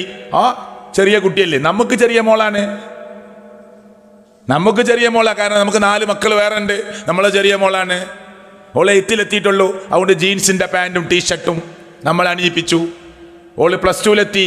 എന്നിട്ട് ഓരോ നേരെ ഡ്രസ്സ് അണിയണം എന്ന് പറയുമ്പോൾ അവള് പറയാ സമ്മതിക്കണില്ല. അപ്പൊ തുടങ്ങുക ആരെ ഒരു കൗൺസിലിങ്ങിന് കിട്ടുക? ഉണ്ടാവലില്ലേ? ഉണ്ടാവലില്ലേ? നബി സല്ലല്ലാഹു അലൈഹി വസല്ലം പറഞ്ഞു, സ്വഹാബത്ത് കൈമാറി ഹദീസുകൾ കുട്ടികളെ സംരക്ഷിക്കുന്നതും കുട്ടികളെ പഠിപ്പിക്കുന്നതും രീതിശാസ്ത്രത്തെ കുറിച്ച് പറഞ്ഞിട്ട് മദ്ഹബിന്റെ ഇമാമുകൾ അതിനെ വ്യാഖ്യാനിച്ച സ്ഥലത്ത് പറഞ്ഞു, നിങ്ങളുടെ മക്കൾ 7 വയസ്സുവരെ പോലീസാണ്. എന്താ പറഞ്ഞതിന്റെ അർത്ഥം? 7 വയസ്സുവരെ നമ്മളെ കുട്ടികൾ ചോദിച്ചുകൊണ്ടേയിരിക്കും. അതെന്താ? ഇതെന്താ? ആരാടാ ഉറങ്ങണേ? ഇങ്ങനെയൊക്കെ ചോദിച്ചുകൊണ്ടിരിക്കും. മനസ്സിലായില്ലേ? ഇങ്ങനെ ചോദ്യങ്ങൾ വരും. അതെന്താ? അത് ഫാനാ? ഇതെന്താ? ഇത് ലൈറ്റാ? അതെന്താ? അത് ക്ലോക്കാ? അപ്പോൾ നമ്മൾ ദേഷ്യം പിടിക്കാൻ പാടില്ല, മിണ്ടാതിരിക്കുക. കുറെ നേരമായി പറയാൻ പാടില്ല. കുട്ടി ചോദിച്ചുകൊണ്ടേയിരിക്കും. കുട്ടി അന്വേഷണാത്മക ജീവിതം തുടങ്ങുകയാണ്. 7 വയസ്സ് മുതൽ 14 വയസ്സ് വരെ നമ്മുടെ കുട്ടികൾക്ക് സർവ്വ നല്ല സംസ്കാരം, സഖാഫത്ത്, കൾച്ചർ, നല്ല മാനേഴ്സ് ഒക്കെ പഠിപ്പിക്കണം. 14 വയസ്സിനുള്ളിൽ എങ്ങനെ ഉമ്മാനോട് പെരുമാറേണ്ടത്, എങ്ങനെ വാപ്പാനോട് പെരുമാറേണ്ടത്, എങ്ങനെ അയൽവാസികളോടുള്ള സമീപനം, എങ്ങനെ നമ്മുടെ വീട്ടിൽ വരുന്നവരോടുള്ള സമീപനം, എങ്ങനെയൊക്കെയാണ് ദീനി അതിൻ്റെ ചുറ്റുപാടുകൾ എല്ലാം പഠിപ്പിക്കണം. 14 വയസ്സ് മുതൽ 21 വയസ്സ് വരെ ഉപ്പ മകൻ്റെ കൂട്ടുകാരനാകണം, ഉമ്മ മകളുടെ കൂട്ടുകാരിയാകണം. എന്നാൽ പിന്നെ നമ്മുടെ കൂടെ ഉണ്ടാവുക മോള്, നമ്മുടെ കൂടെ ഉണ്ടാവുക മോന് 21 വയസ്സ് വരെ കീപ്പ് ചെയ്താൽ. ഞാൻ പറഞ്ഞല്ല, അങ്ങനെ ഒരുങ്ങാണ് നമ്മൾ. എന്തിന്? ആ പരിശീലനത്തിന്റെ കളരിയിൽ നമ്മുടെ കുട്ടി മരിച്ചാൽ നമുക്ക് പ്രതീക്ഷിക്കാം സ്വർഗം. അതിനിടയിൽ നമ്മൾ മരിച്ചാൽ നമുക്ക് പ്രതീക്ഷിക്കാം സ്വർഗം. കാരണം ഞാൻ എൻ്റെ കഴിവിന്റെ പരമാവധി എൻ്റെ മോനെയും എൻ്റെ മോളെയും എൻ്റെ കുടുംബത്തെയും നരകാഗ്നിയിൽ നിന്ന് രക്ഷപ്പെടുത്താനുള്ള ശ്രമം നടത്തിയിട്ടുണ്ട്. ഞാൻ എൻ്റെ തടിയെ നരകത്തിൽ നിന്ന് രക്ഷപ്പെടുത്താനും എൻ്റെ ബന്ധുമിത്രാദികളെ കൂട്ടുകുടുംബങ്ങളെ നരകാഗ്നിയിൽ നിന്ന് രക്ഷപ്പെടുത്താനും വേണ്ടിയുള്ള പരിശ്രമം ഞാൻ നടത്തിയിട്ടുണ്ട്. അള്ളാഹു തൗഫീക്ക് നൽകുമാറാകട്ടെ. സുഹൃത്തുക്കളെ, മരണം എന്നത്, ഞാൻ ചുരുക്കി പറയാ, മരണം എന്നത് നമ്മൾ പ്രതീക്ഷിക്കുന്നത് പോലെയുള്ള ഒരു ചെറിയ സംഭവമല്ല. നബി സല്ലല്ലാഹു അലൈഹി വസല്ലം പറഞ്ഞു, നല്ല മനുഷ്യരുടെ മരണം എന്ന് പറഞ്ഞാൽ സലാമുൻ അലൈക്കും ഉദ്ഖുലുൽ ജന്ന ബിമാ കുൻതും തഅമലൂൻ. നബി കരീം സല്ലല്ലാഹു അലൈഹി വസല്ലം പറഞ്ഞു, ഈ ആയത്ത് പറഞ്ഞിട്ട് എന്താ പറഞ്ഞത്? മരിപ്പിക്കുന്ന മലക്കുൽ മൗത്ത് ആരെയാണോ മരിപ്പിക്കാൻ അള്ളാഹു ഓർഡർ കൊടുത്തിട്ടുള്ളത് അയാളുടെ അടുത്ത് വന്നിരുന്നിട്ട് പറയുന്ന വാക്കാണ് സലാമുൻ അലൈക്കും ഉദ്ഖുലുൽ ജന്ന. നിങ്ങൾക്ക് സമാധാനം, പേടിക്കണ്ട, ഭയപ്പെടണ്ട. ഞാൻ പറഞ്ഞാൽ എൻ്റെ ഉപ്പ മരിച്ചിട്ടുണ്ട്. നിങ്ങളൊക്കെ ഉപ്പമാരും ഉമ്മമാരും വല്യമാരൊക്കെ മരിച്ചവരുണ്ടാവും ഈ കൂട്ടത്തിൽ. ആ രംഗം നമ്മൾ അനുഭവിക്കുന്ന നമുക്ക് മനസ്സിലാവുക. നബി സല്ലല്ലാഹു അലൈഹി വസല്ലം പറഞ്ഞെന്താണ്? സലാമുൻ അലൈക്കും ഉദ്ഖുലുൽ ജന്ന. ദാ പേടിക്കണ്ട, സ്വർഗത്തിലേക്ക് കൊണ്ടുപോകാനാണ് വന്നിട്ടുള്ളത്. സ്വർഗത്തിലേക്ക് കൊണ്ടുപോകാനാണ് വന്നിട്ടുള്ളത്. ബിമാ കുൻതും തഅമലൂൻ. നിങ്ങൾ ചെയ്ത പ്രവർത്തനങ്ങൾ നിമിത്തം. ഒന്ന് പുഞ്ചിരിച്ചതുപോലും, ചിരിച്ചാ കൂലിയാണ്, ഇളിച്ചാ കുറ്റാണ്. കണ്ടോ? ചിരിച്ചാ കൂലിട്ടോ, കളിയാക്കി ചിരിച്ചാലോ അതിന് കുറ്റാണ്. ചെറിയ കാര്യം, ഒരു വഴിയിൽ കിടക്കുന്ന ഒരു ചെറിയ മുള്ളു നീക്കിയാൽ, ഇമാത്തത്തുൽ അദാ അനി ത്വരീഖ്, വഴിയിൽ കിടക്കുന്ന ഒരു ചെറിയ ഉപദ്രവം നീക്കിയാൽ അതിന് പ്രതിഫലമുണ്ട്. ജിഹാദുൻ ഫീ സബീലില്ലാ, അള്ളാഹുവിന്റെ മാർഗത്തിലുള്ള ജിഹാദാണ് എന്ന് മുഹമ്മദ് മുസ്തഫ സ്വല്ലല്ലാഹു അലൈഹി വസല്ലം പറഞ്ഞിട്ടില്ലേ? അപ്പൊ നമ്മുടെ മരണം, മലക്കുൽ മൗത്തും കൂട്ടാളികളായ മറ്റു മലായിക്കത്തുകളും വന്ന് നമ്മുടെ റൂഹ് പിടിക്കുമ്പോൾ, ഷിഹാബെ, അബൂബക്കറെ, ഉസ്മാനെ, സുലൈമാനെ, ഇസ്മായിലെ, മുഹമ്മദ്, അഹ്മദ്, ഖദീജ, ഫാത്തിമ, മൈമുന, സലാമുൻ അലൈക്കും. പേടിക്കണ്ട കേട്ടോ, സമാധാനത്തിൽ റൂഹ് പിടിക്കുകയാണ്. നിങ്ങളെ സ്വർഗത്തിലേക്ക് കൊണ്ടുപോവാണ്. നിങ്ങൾ ചെയ്ത പ്രവർത്തന നിമിത്തം, നീ കൊടുത്ത സ്വതക്ക, നീ നിർവഹിച്ച നമസ്കാരം, നീ പാലിച്ച കുടുംബജീവിതം, നീ പുലർത്തിയ അയൽപക്ക ബന്ധങ്ങൾ, നീ കാണിച്ച സാമൂഹ്യ മര്യാദ, നീ കാണിച്ചിട്ടുള്ള സൽസ്വഭാവം, എല്ലാം നിമിത്തം നിനക്ക് സ്വർഗം ഉണ്ട്. ആ സ്വർഗത്തിലേക്ക് കൊണ്ടുപോകാനാണ് ഞങ്ങൾ വന്നിട്ടുള്ളത് എന്ന് പ്രിയപ്പെട്ടവരെ മലക്കുൽ മൗത്ത് പറയുന്ന രംഗമുണ്ട് എന്ന് അള്ളാഹുവിന്റെ പ്രവാചകൻ മുഹമ്മദ് മുസ്തഫ സ്വല്ലല്ലാഹു അലൈഹി വസല്ലമ പറയുന്നു. എന്നാൽ ചീത്ത മരണമാണ് നടക്കുന്നതെങ്കിലോ? ചുരുക്കിയാണ് പറയുന്നത്. എങ്ങനെ ചീത്ത മരണത്തെക്കുറിച്ച് പണ്ഡിതന്മാർ വിശദീകരിച്ചത്? ഒരു നനഞ്ഞ പുതപ്പ്, ഒരു നനഞ്ഞ തുണി, അത് മുള്ളുവേലിയിൽ ആറിയിട്ടു, വെള്ളം ഇങ്ങനെ ഒറ്റിക്കൊണ്ടിരിക്കുക, മുള്ളുവേലിയിൽ ആറിയിട്ട ഒരു കനമുള്ള നനഞ്ഞ പുതപ്പ് സൈഡിലേക്ക് ഇങ്ങനെ വലിച്ചാൽ ആ പുതപ്പ് കീറി കീറി വരുന്നത് പോലെ റൂഹ് ഉള്ളിലേക്ക് ഇങ്ങനെ വലിയും. അഖ്രിജൂ അൻഫുസക്കും, എടുക്കടോ റൂഹ് പുറത്തേക്ക്. ആക്രോശിക്കും മലക്കുകൾ. ഇതൊന്നും ഞാൻ പറയല്ല, ഖുർആൻ പറഞ്ഞതാ. അഖ്രിജൂ അൻഫുസക്കും, എടുക്കടോ റൂഹ് പുറത്തേക്ക്. എന്നിട്ടോ മുഖത്തിങ്ങനെ അടിക്കും. ചിലപ്പോൾ ബാപ്പി ഉമ്മി ഒരു കട്ടില്ല കിടന്നത്, ഉമ്മ അടി കിട്ടിയിട്ടായിരിക്കും മരിച്ചിട്ടുണ്ടാവുക. അള്ളാഹു നമ്മുടെ ഉമ്മമാർക്ക് നല്ല മരണം പ്രദാനം ചെയ്യുമാറാകട്ടെ. ബാപ്പ അറിയോ അടിയിട്ടിയത്? ഇല്ല. ബാപ്പ ചിലപ്പോൾ മലായിക്കത്തുകളുടെ അടി കിട്ടിയിട്ടായിരിക്കും മരിച്ചത്. പക്ഷെ ഉമ്മക്കറിയോ, ഒരേ കട്ടിലിൽ കിടക്കുന്ന ഒരാൾ മരിക്കുമ്പോൾ തൊട്ടടുത്താക്ക് പോലും മനസ്സിലാവുന്നില്ല. ഖുർആൻ പറയാ, വലൗ തറാ ഇദ് യതവഫല്ലദീന കഫറുൽ മലായികതു യദ്രിബൂന വുജൂഹും വഅദ്ബാറഹും വദൂഖു അദാബൽ ഹരീഖ്. മുഖത്തടിക്കും. യളിരിബൂന, ഒരു മലക്കല്ല, മലക്കുൽ മൗത്തിനാണ് ഡ്യൂട്ടി, ഉത്തരവാദിത്വം. കൂടെ വേറെ മലക്കുകൾ ഉണ്ടാവും. എന്നിട്ട് യളിരിബൂന വുജൂഹും, അവരുടെ മുഖങ്ങളിൽ മലായിക്കത്തുകൾ ആഞ്ഞടിക്കും. ഇതൊന്നും കഥയല്ല, ഖുർആന്റെ ആയത്താ. വഅദ്ബാറഹും, മുതുകിലടിക്കും. എന്നിട്ട് പറയും ദൂഖു അദാബൽ ഹരീഖ്, വേദനാജനകമായ ശിക്ഷ ആസ്വദിച്ചോ എന്ന് പറയും. നമ്മളൊരാൾ മുഖത്തിങ്ങനെ ശക്തമായി അടിച്ചിട്ട് എങ്ങനെയുണ്ട് എന്ന് ചോദിച്ചാൽ എത്ര ദുർബലനാണെങ്കിലും തിരിച്ചടിക്കാൻ നോക്കൂലേ? ഞാൻ പറയുന്നത് നിങ്ങൾക്ക് മനസ്സിലാണില്ലേ? നമ്മളെ ഒരാൾ മുഖത്തങ്ങോട്ട് അടിച്ചിട്ട് നമ്മോട് ചോദിക്കുക എങ്ങനെ ഉണ്ടടാ എന്ന് ചോദിച്ചാൽ എന്തായിരിക്കും അവസ്ഥ? മലക്കുൽ മൗത്ത് മരിപ്പിക്കുന്ന സമയത്ത് മുഖത്തടിച്ചിട്ട് മുതുകിൽ അടിച്ചിട്ട് പറയാണ് ആസ്വദിക്കടോ, വേദനാജനകമായ ശിക്ഷ ആസ്വദിക്ക്.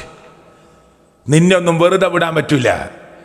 പടച്ചോന്റെ ഭാഗത്തു നിന്നുള്ള ഓർഡർ തല്ലിയിട്ട് നിന്റെ റൂഹ് വാങ്ങാനാ, അടിച്ചിട്ട് നിന്റെ റൂഹ് വാങ്ങാനാ. ഇനി നന്നാവാനുള്ള സമയമല്ല. ഏതു മനുഷ്യനും ആ സമയത്ത് പറഞ്ഞു പോകും, പടച്ചവനെ കുറച്ച് സമയം കൊണ്ടാ.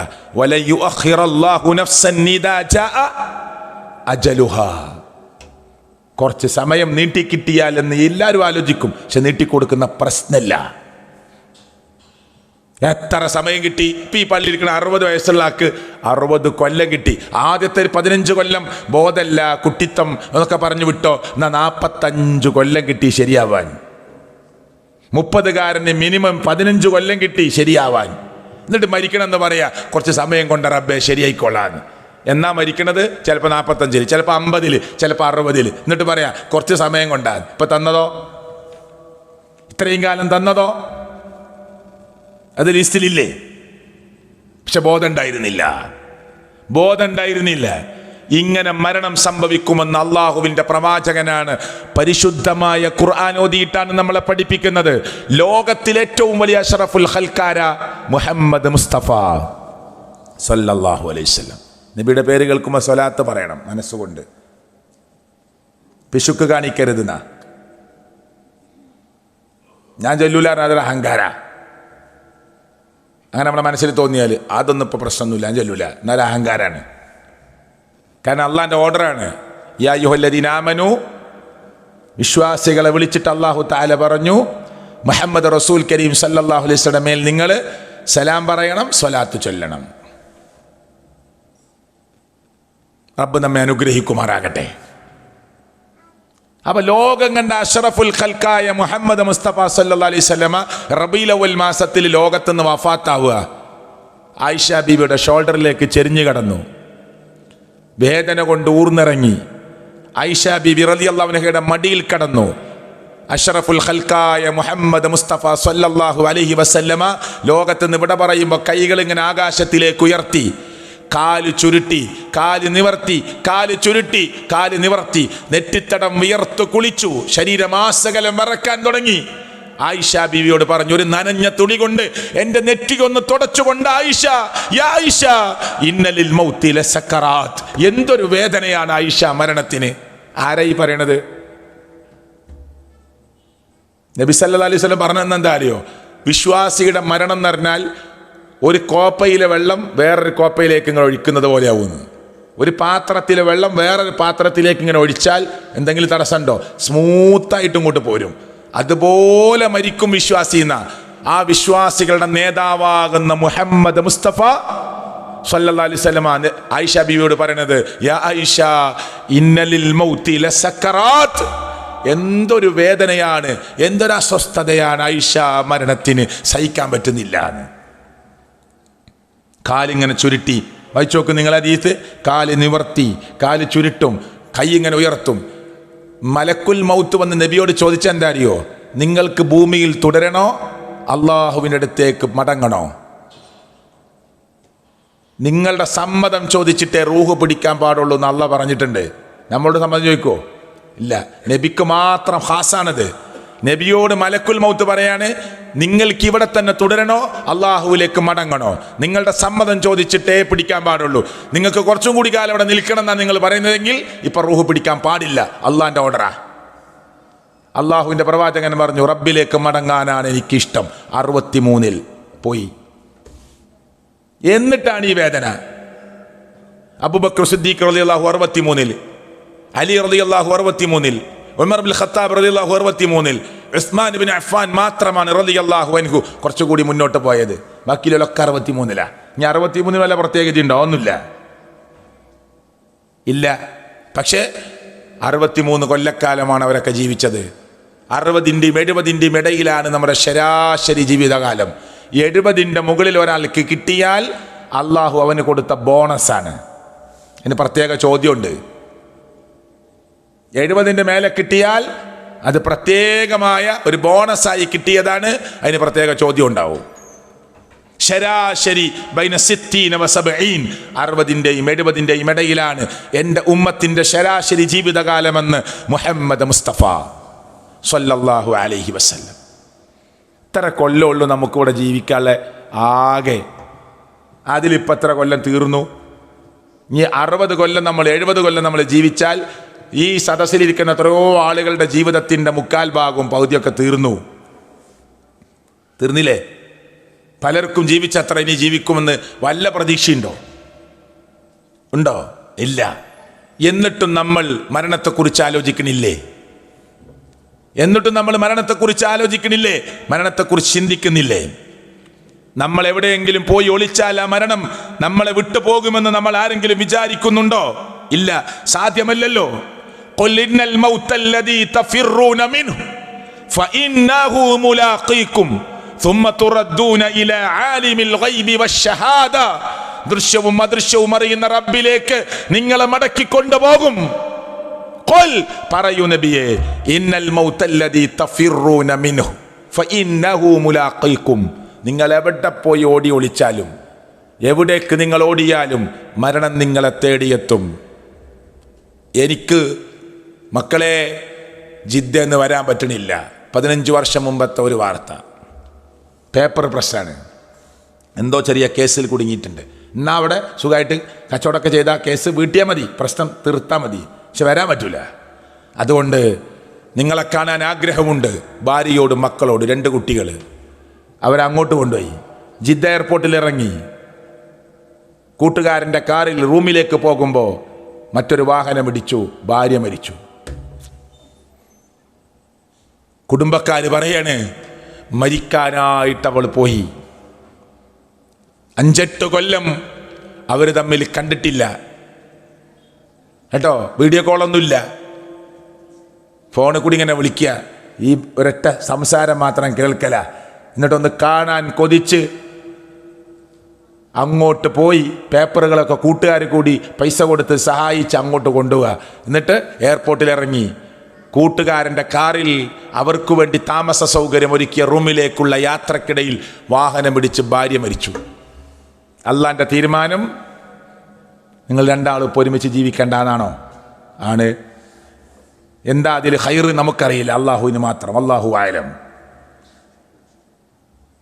പുതുമണവാളൻ കല്യാണത്തിൻ്റെ അന്ന്, നിക്കാഹിൻ്റെ അന്ന് മരിച്ചു. മണവാട്ടി മരിച്ചു. ഇത്ര വാർത്ത കേട്ടിട്ടുണ്ട്.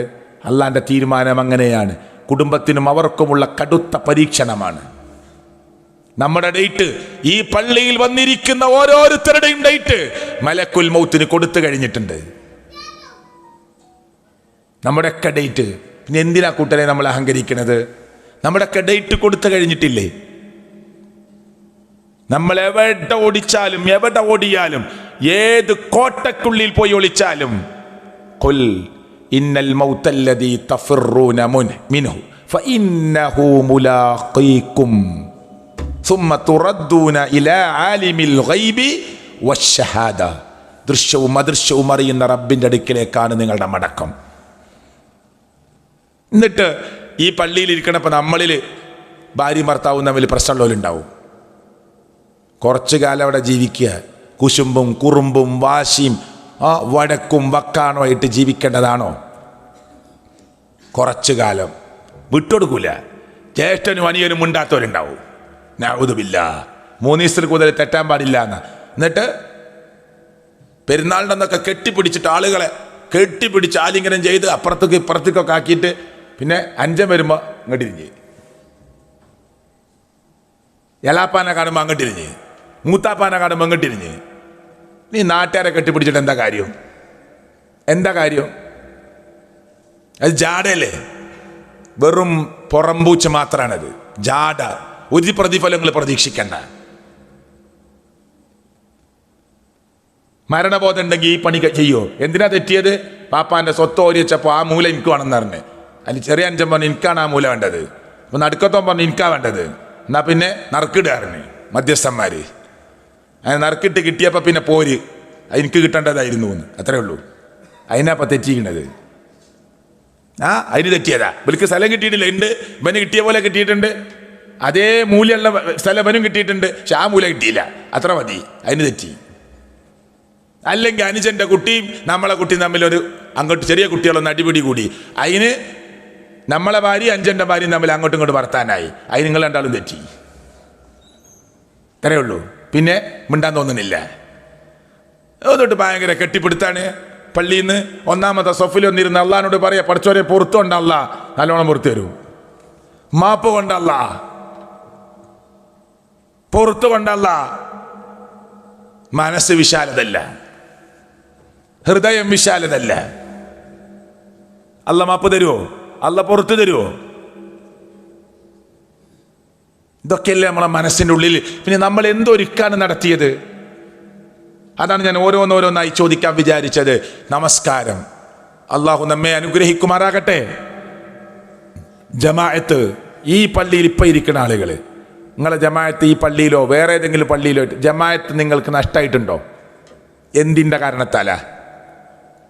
അന്ധനായ സഹാബി വന്ന് നബിയോട് ചോദിക്കുകയാണ്, നബിയേ ഞാൻ വീട്ടിൽ നമസ്കരിച്ചാ പോരെ? നബി സല്ലല്ലാഹു അലൈഹി വസല്ലം ഇളവ് കൊടുത്തു. നമ്മളോടൊക്കെ ആരെങ്കിലും ചോദിക്കുകയാണ്, എൻ്റെ കാലിന് ഭയങ്കര പ്രശ്നമാണ്, കണ്ണ് കുറച്ച് മങ്ങിയിട്ടുണ്ട്, ഞാൻ വീട്ടിൽ ഇയൊക്കെ എന്തായാലും വീട്ടിൽ നിസ്കരിച്ചാൽ മതി, 2 കണ്ണ് നേരെ കാണുക, ഞാൻ തന്നെ എപ്പോഴേലും പോലുള്ളൂ. ഭയങ്കര എളുപ്പ ഫത്വ എളുപ്പം കൊടുത്തു. അള്ളാന്റെ റസൂലിനോടാ ചോദിക്കണേ. അന്ധനായ സഹാബി, കണ്ണ് കാണാത്ത സഹാബി എന്താ ചോദിച്ചത്? ഞാൻ വീട്ടിൽ നിന്ന് നമസ്കരിച്ചാൽ പോരെ? ആ ഹദീസിന്റെ വ്യാഖ്യാനത്തിൽ പറയുന്നത് ളുഹറിനും അസറിനും മഗ്രിബിനുമാണ് ഞാൻ വരാമെന്ന് പറഞ്ഞ, ഇശാഇനും സുബൈക്കും മാത്രം മതി ഇളവുന. എന്താ അന്ധന് പിന്നെന്താ ളുഹറ്? അന്ധൻ എന്താ അസറ്? കണ്ണ് കാണാത്ത ആൾക്ക് പകലും രാത്രി ഉണ്ടോ?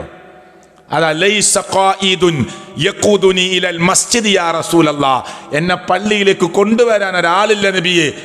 പകൽ എൻ്റെ വീട്ടിൽ ചെറിയ കുട്ടികളുണ്ട്, അവർ കൊണ്ടുവരും. രാത്രി അവർക്ക് പേടിയാണ്.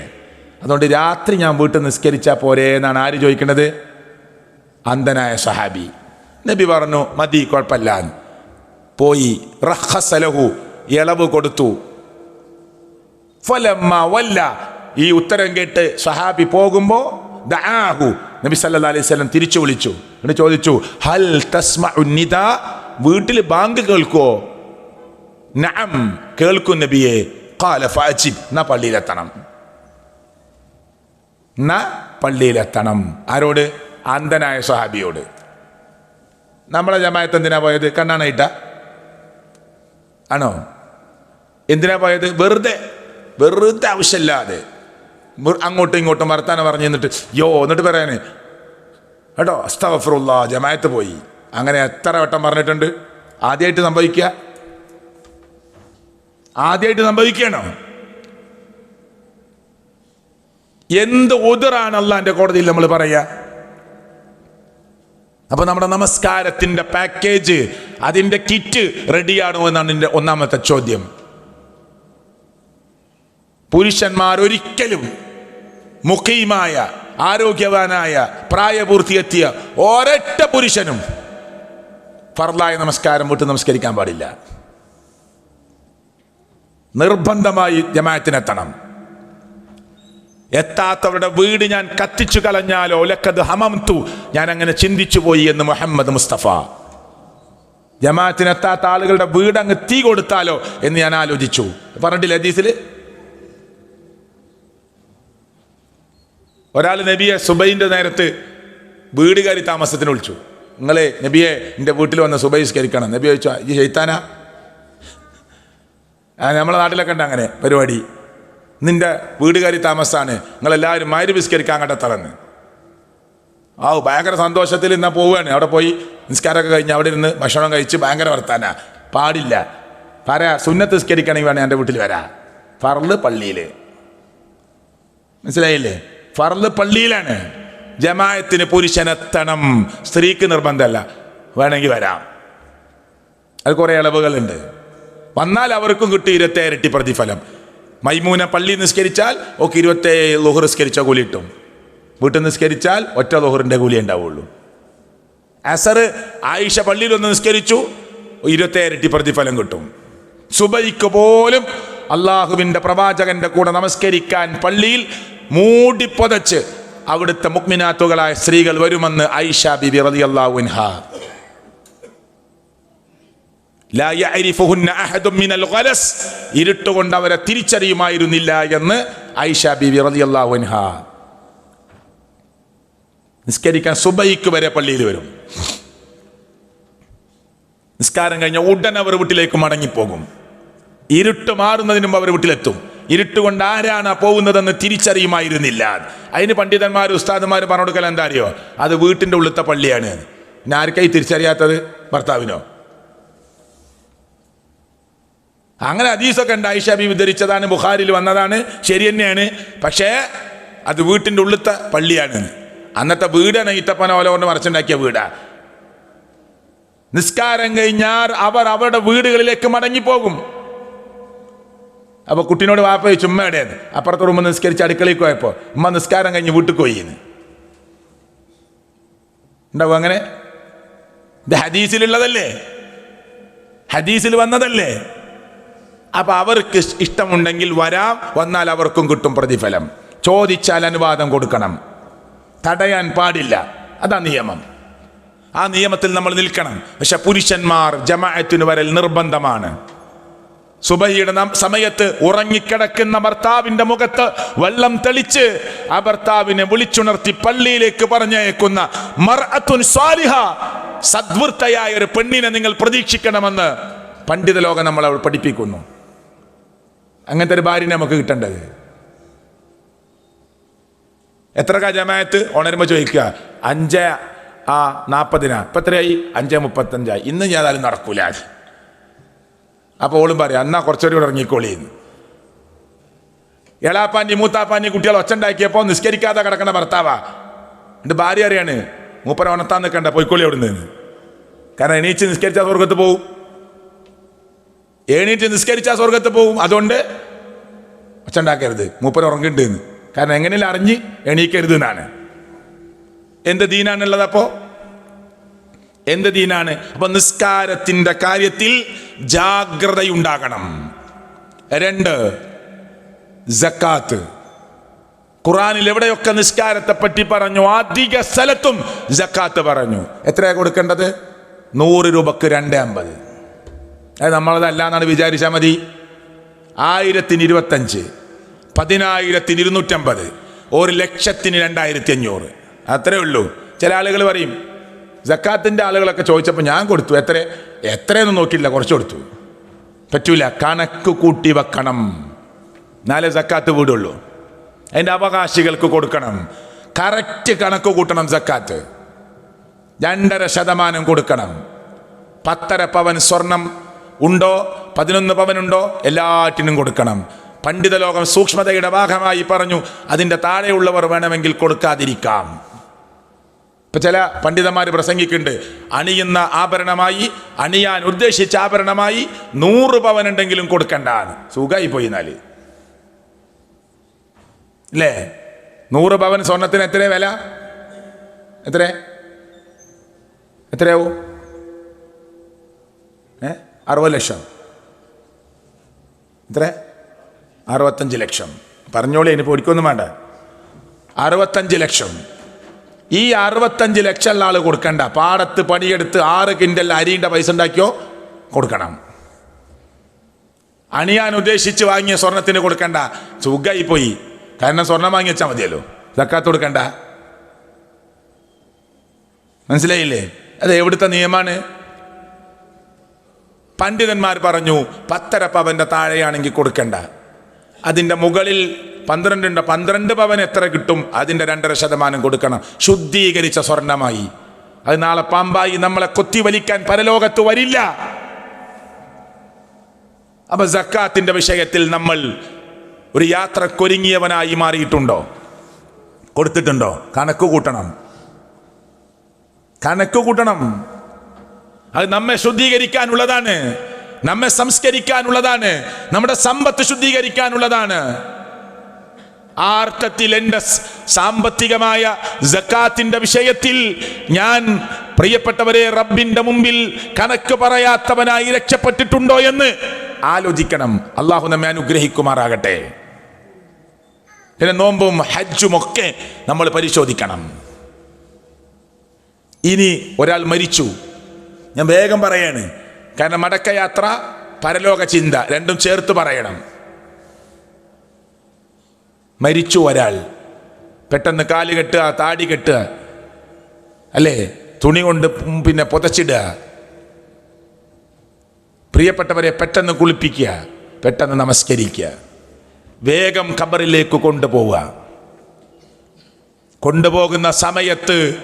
കൊണ്ടുപോകുന്ന സമയത്ത് പ്രിയപ്പെട്ടവരെ വിളിച്ചു പറയുമത്രേ, ഖദ്ദിമൂനി, എന്നെ വേഗം കൊണ്ടുപോകണം. നല്ല മനുഷ്യന്റെ ആത്മാവ് പറയുമെന്ന് മുഹമ്മദ് മുസ്തഫ സല്ലല്ലാഹു അലൈഹി വസല്ലം.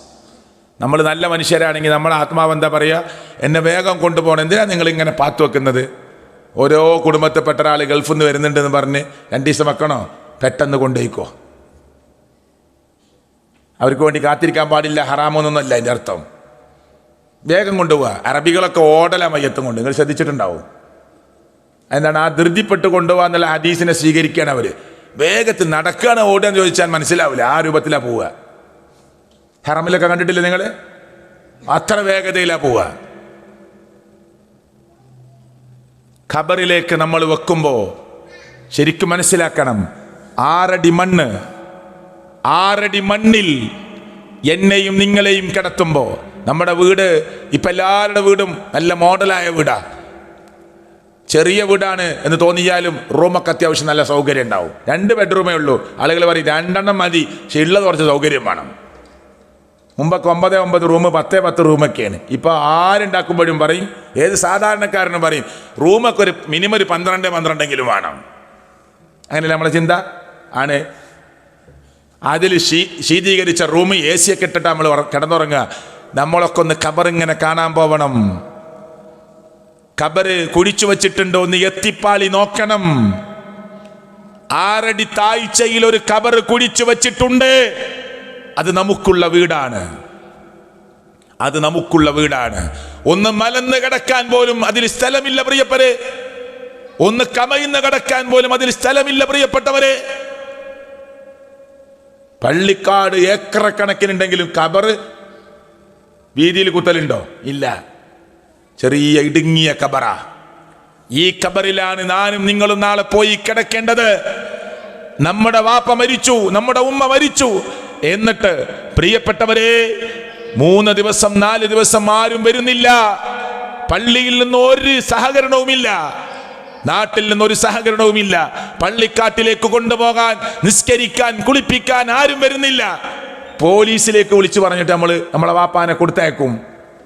പാത്തുവെക്കോ? നമ്മൾ ഒളിപ്പിച്ചു വെക്കോ? ആർക്കാ വാപ്പാനോട് ഇഷ്ടമില്ലാത്തത്?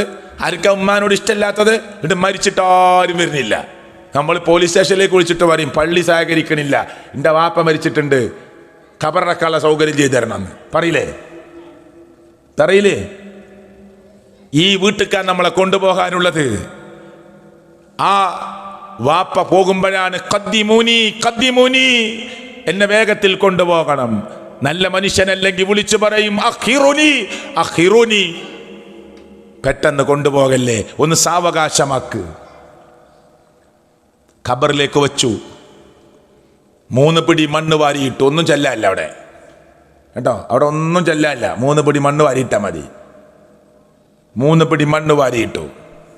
എന്നിട്ട് ബാക്കി മണ്ണ് ഖബറിൻ്റെ മേലെയാക്കി. 1 ചാൺ ഉയരത്തിൽ മുഹമ്മദ് മുസ്തഫ സല്ലല്ലാഹു അലൈഹി വസല്ലമയുടെ ഖബർ റുഫിഅ ഖബറുഹു, മുത്തുനബിയുടെ ഖബർ ഉയർത്തപ്പെട്ടിട്ടുണ്ട്. മിനൽ അർളി, ഭൂമിയിൽ നിന്ന്, നഹ്വം മിൻ ശിബർ, ഒരു ചാണോളം. കണ്ട സഹാബികൾ എഴുതി വെച്ചതാ, റസൂലുള്ളാന്റെ ഖബർ ഒരു ചാണോളം ഉയർന്നിട്ടുണ്ട്. ഒരു ചാൺ, ചരക്കല്ലുകൾ പരന്നു കിടക്കുന്ന വിധത്തിൽ ഒരു ചാൺ ഉയരത്തിൽ മാത്രമാണ് മുത്തുനബിയുടെ ഖബർ ഉയർന്നിട്ടുള്ളത്. ഹദീസാണ്. ജാബിർ റളിയല്ലാഹു അൻഹു പറയുന്നത്, റുഫിഅ ഖബറുഹു, മുത്തുനബിയുടെ ഖബർ ഉയർത്തപ്പെട്ടിട്ടുണ്ട്. മിനൽ അർളി, ഭൂമിയിൽ നിന്ന്, നഹ്വം മിൻ ശിബർ, ഒരു ചാണോളം. എന്നിട്ട് നമ്മൾ ആ ഖബറിന്റെ അടുത്തേക്ക് നിന്നു തസ്ബീത്ത് ചൊല്ലാണ്. അല്ലാഹുമ്മ സബ്ബിത്ഹു ഇൻദ സുആൽ, അല്ലാഹുമ്മ അൽഹിംഹുൽ ജവാബ്, അല്ലാഹുമ്മ ജാഫിൽ ഖബർ അൻ ജംബൈ, അല്ലാഹുമ്മഗ്ഫിർ ലഹു വർഹംഹു, അല്ലാഹുമ്മ ആമിൻഹു മിൻ കുല്ലിൽ ഫസ. പടച്ചോനെ, വാപ്പാക്ക് പുറത്തു കൊടുക്കണേ അല്ല, കാരുണ്യം കാണിക്കണേ പടച്ചോനെ എൻ്റെ ഉമ്മാനോട്, ഖബർ വിശാലമാക്കി കൊടുക്കണേ അല്ല എൻ്റെ ഉപ്പാക്ക്. പടച്ചോനെ, ഈ കിടക്കുന്ന മയ്യത്തിന് റബ്ബേ നീ ഖബറിൽ ചോദ്യമുണ്ടാകുന്ന സമയത്ത് സ്ഥൈര്യവും ഉറപ്പും കൊടുക്കണേ അല്ല. ഇങ്ങനെ ചോദിക്കുകയാണ് അള്ളാനോട്. കുറെ സമയം ചോദിച്ച് നമ്മൾ തിരിച്ചു പോരുമ്പോൾ നമ്മുടെ കാലടി ശബ്ദം ഖബറിലേക്ക് കേൾക്കുമാറ്, നമ്മുടെ കാലടി ശബ്ദം ഖബറിലേക്ക് കേൾക്കുമാറ്. അപ്പോഴേക്കും അവിടെ 2 മലക്കുകൾ എത്തി മയ്യത്തിന് എഴുന്നേൽപ്പിച്ചിരുത്തും. തുആദു റൂഹുഹു, റൂഹ് മടക്കി കൊടുക്കും. ചോദ്യം തുടങ്ങി. മർ റബ്ബുക്, ആരാ നിന്റെ റബ്ബ്? ഈ നാട്ടിലെ ഒരു ഹിന്ദുവിനോട് ചോദിച്ചു നോക്കി ആരാ റബ്ബ്, നോൻ പറയും അള്ളാഹ്. ക്രിസ്ത്യാനിയോട് ചോദിച്ചാലും പറയും. നിരീശ്വരവാദിയോട് ചോദിച്ചു നോക്ക്, ഉത്തരം പറയാൻ അവനും അറിയും. പക്ഷെ ഖബറിൽ കിടക്കുന്ന ഒരാൾക്ക്, മുഅ്മിനായ ഒരാൾക്ക് മാത്രമേ ഉത്തരം പറയാൻ കിട്ടൂ. മർ റബ്ബുക്, ആരാ നിന്റെ റബ്ബ്? മാ ദീനുക്, എന്താ നിന്റെ ദീന്? ആരാ നിന്റെ ഇമാമ്? ഹദീസിൽ കാണാം, മർ റബ്ബുക് എന്ന് ചോദിക്കുമ്പോൾ നല്ല മനുഷ്യനല്ലെങ്കിൽ ആ ഉത്തരം പറയാൻ കിട്ടാതെ എങ്ങനെ കളിക്കും. അപ്പോ 2 ചെവികൾക്കിടയിൽ അതിശക്തമായ ഒരു അടിയടിക്കും. ആ അടിയോടുകൂടി അവൻ മണ്ണിലേക്ക് ചേരും, വീണ്ടും എഴുന്നേൽപ്പിച്ചിരുത്തും. 2 ചെവികൾക്കിടയിൽ അടിക്കും. വിശ്വാസല്ലേ? അള്ളാന്റെ റസൂല് പറഞ്ഞ ഹദീസാ സ്വല്ലല്ലാഹു അലൈഹി വസല്ലം. സത്യമാണെന്ന് ഹദീസ് കൊണ്ട് ബോധ്യപ്പെട്ടാൽ പിന്നെ വസ്വാസ് പാടില്ല. അതാ വിശ്വാസിയുടെ സ്വഭാവം. കേട്ടു, വിശ്വസിച്ചു, അള്ളാന്റെ റസൂല പറഞ്ഞതെന്ന് ഉറപ്പായാൽ, സ്വഹിയാണെന്ന് ഉറപ്പായാൽ. ഹദീസിൽ വന്നതാട്ടോ. ലാ അദിരി, എനിക്കറിയില്ല. ഖബറിൽ നിന്ന് ശബ്ദമുയരും. ഹാ ഹാ ഹാ ലാ അദിരി, എനിക്കറിയില്ല, എനിക്കറിയില്ല. വീണ്ടും കിട്ടുവടി.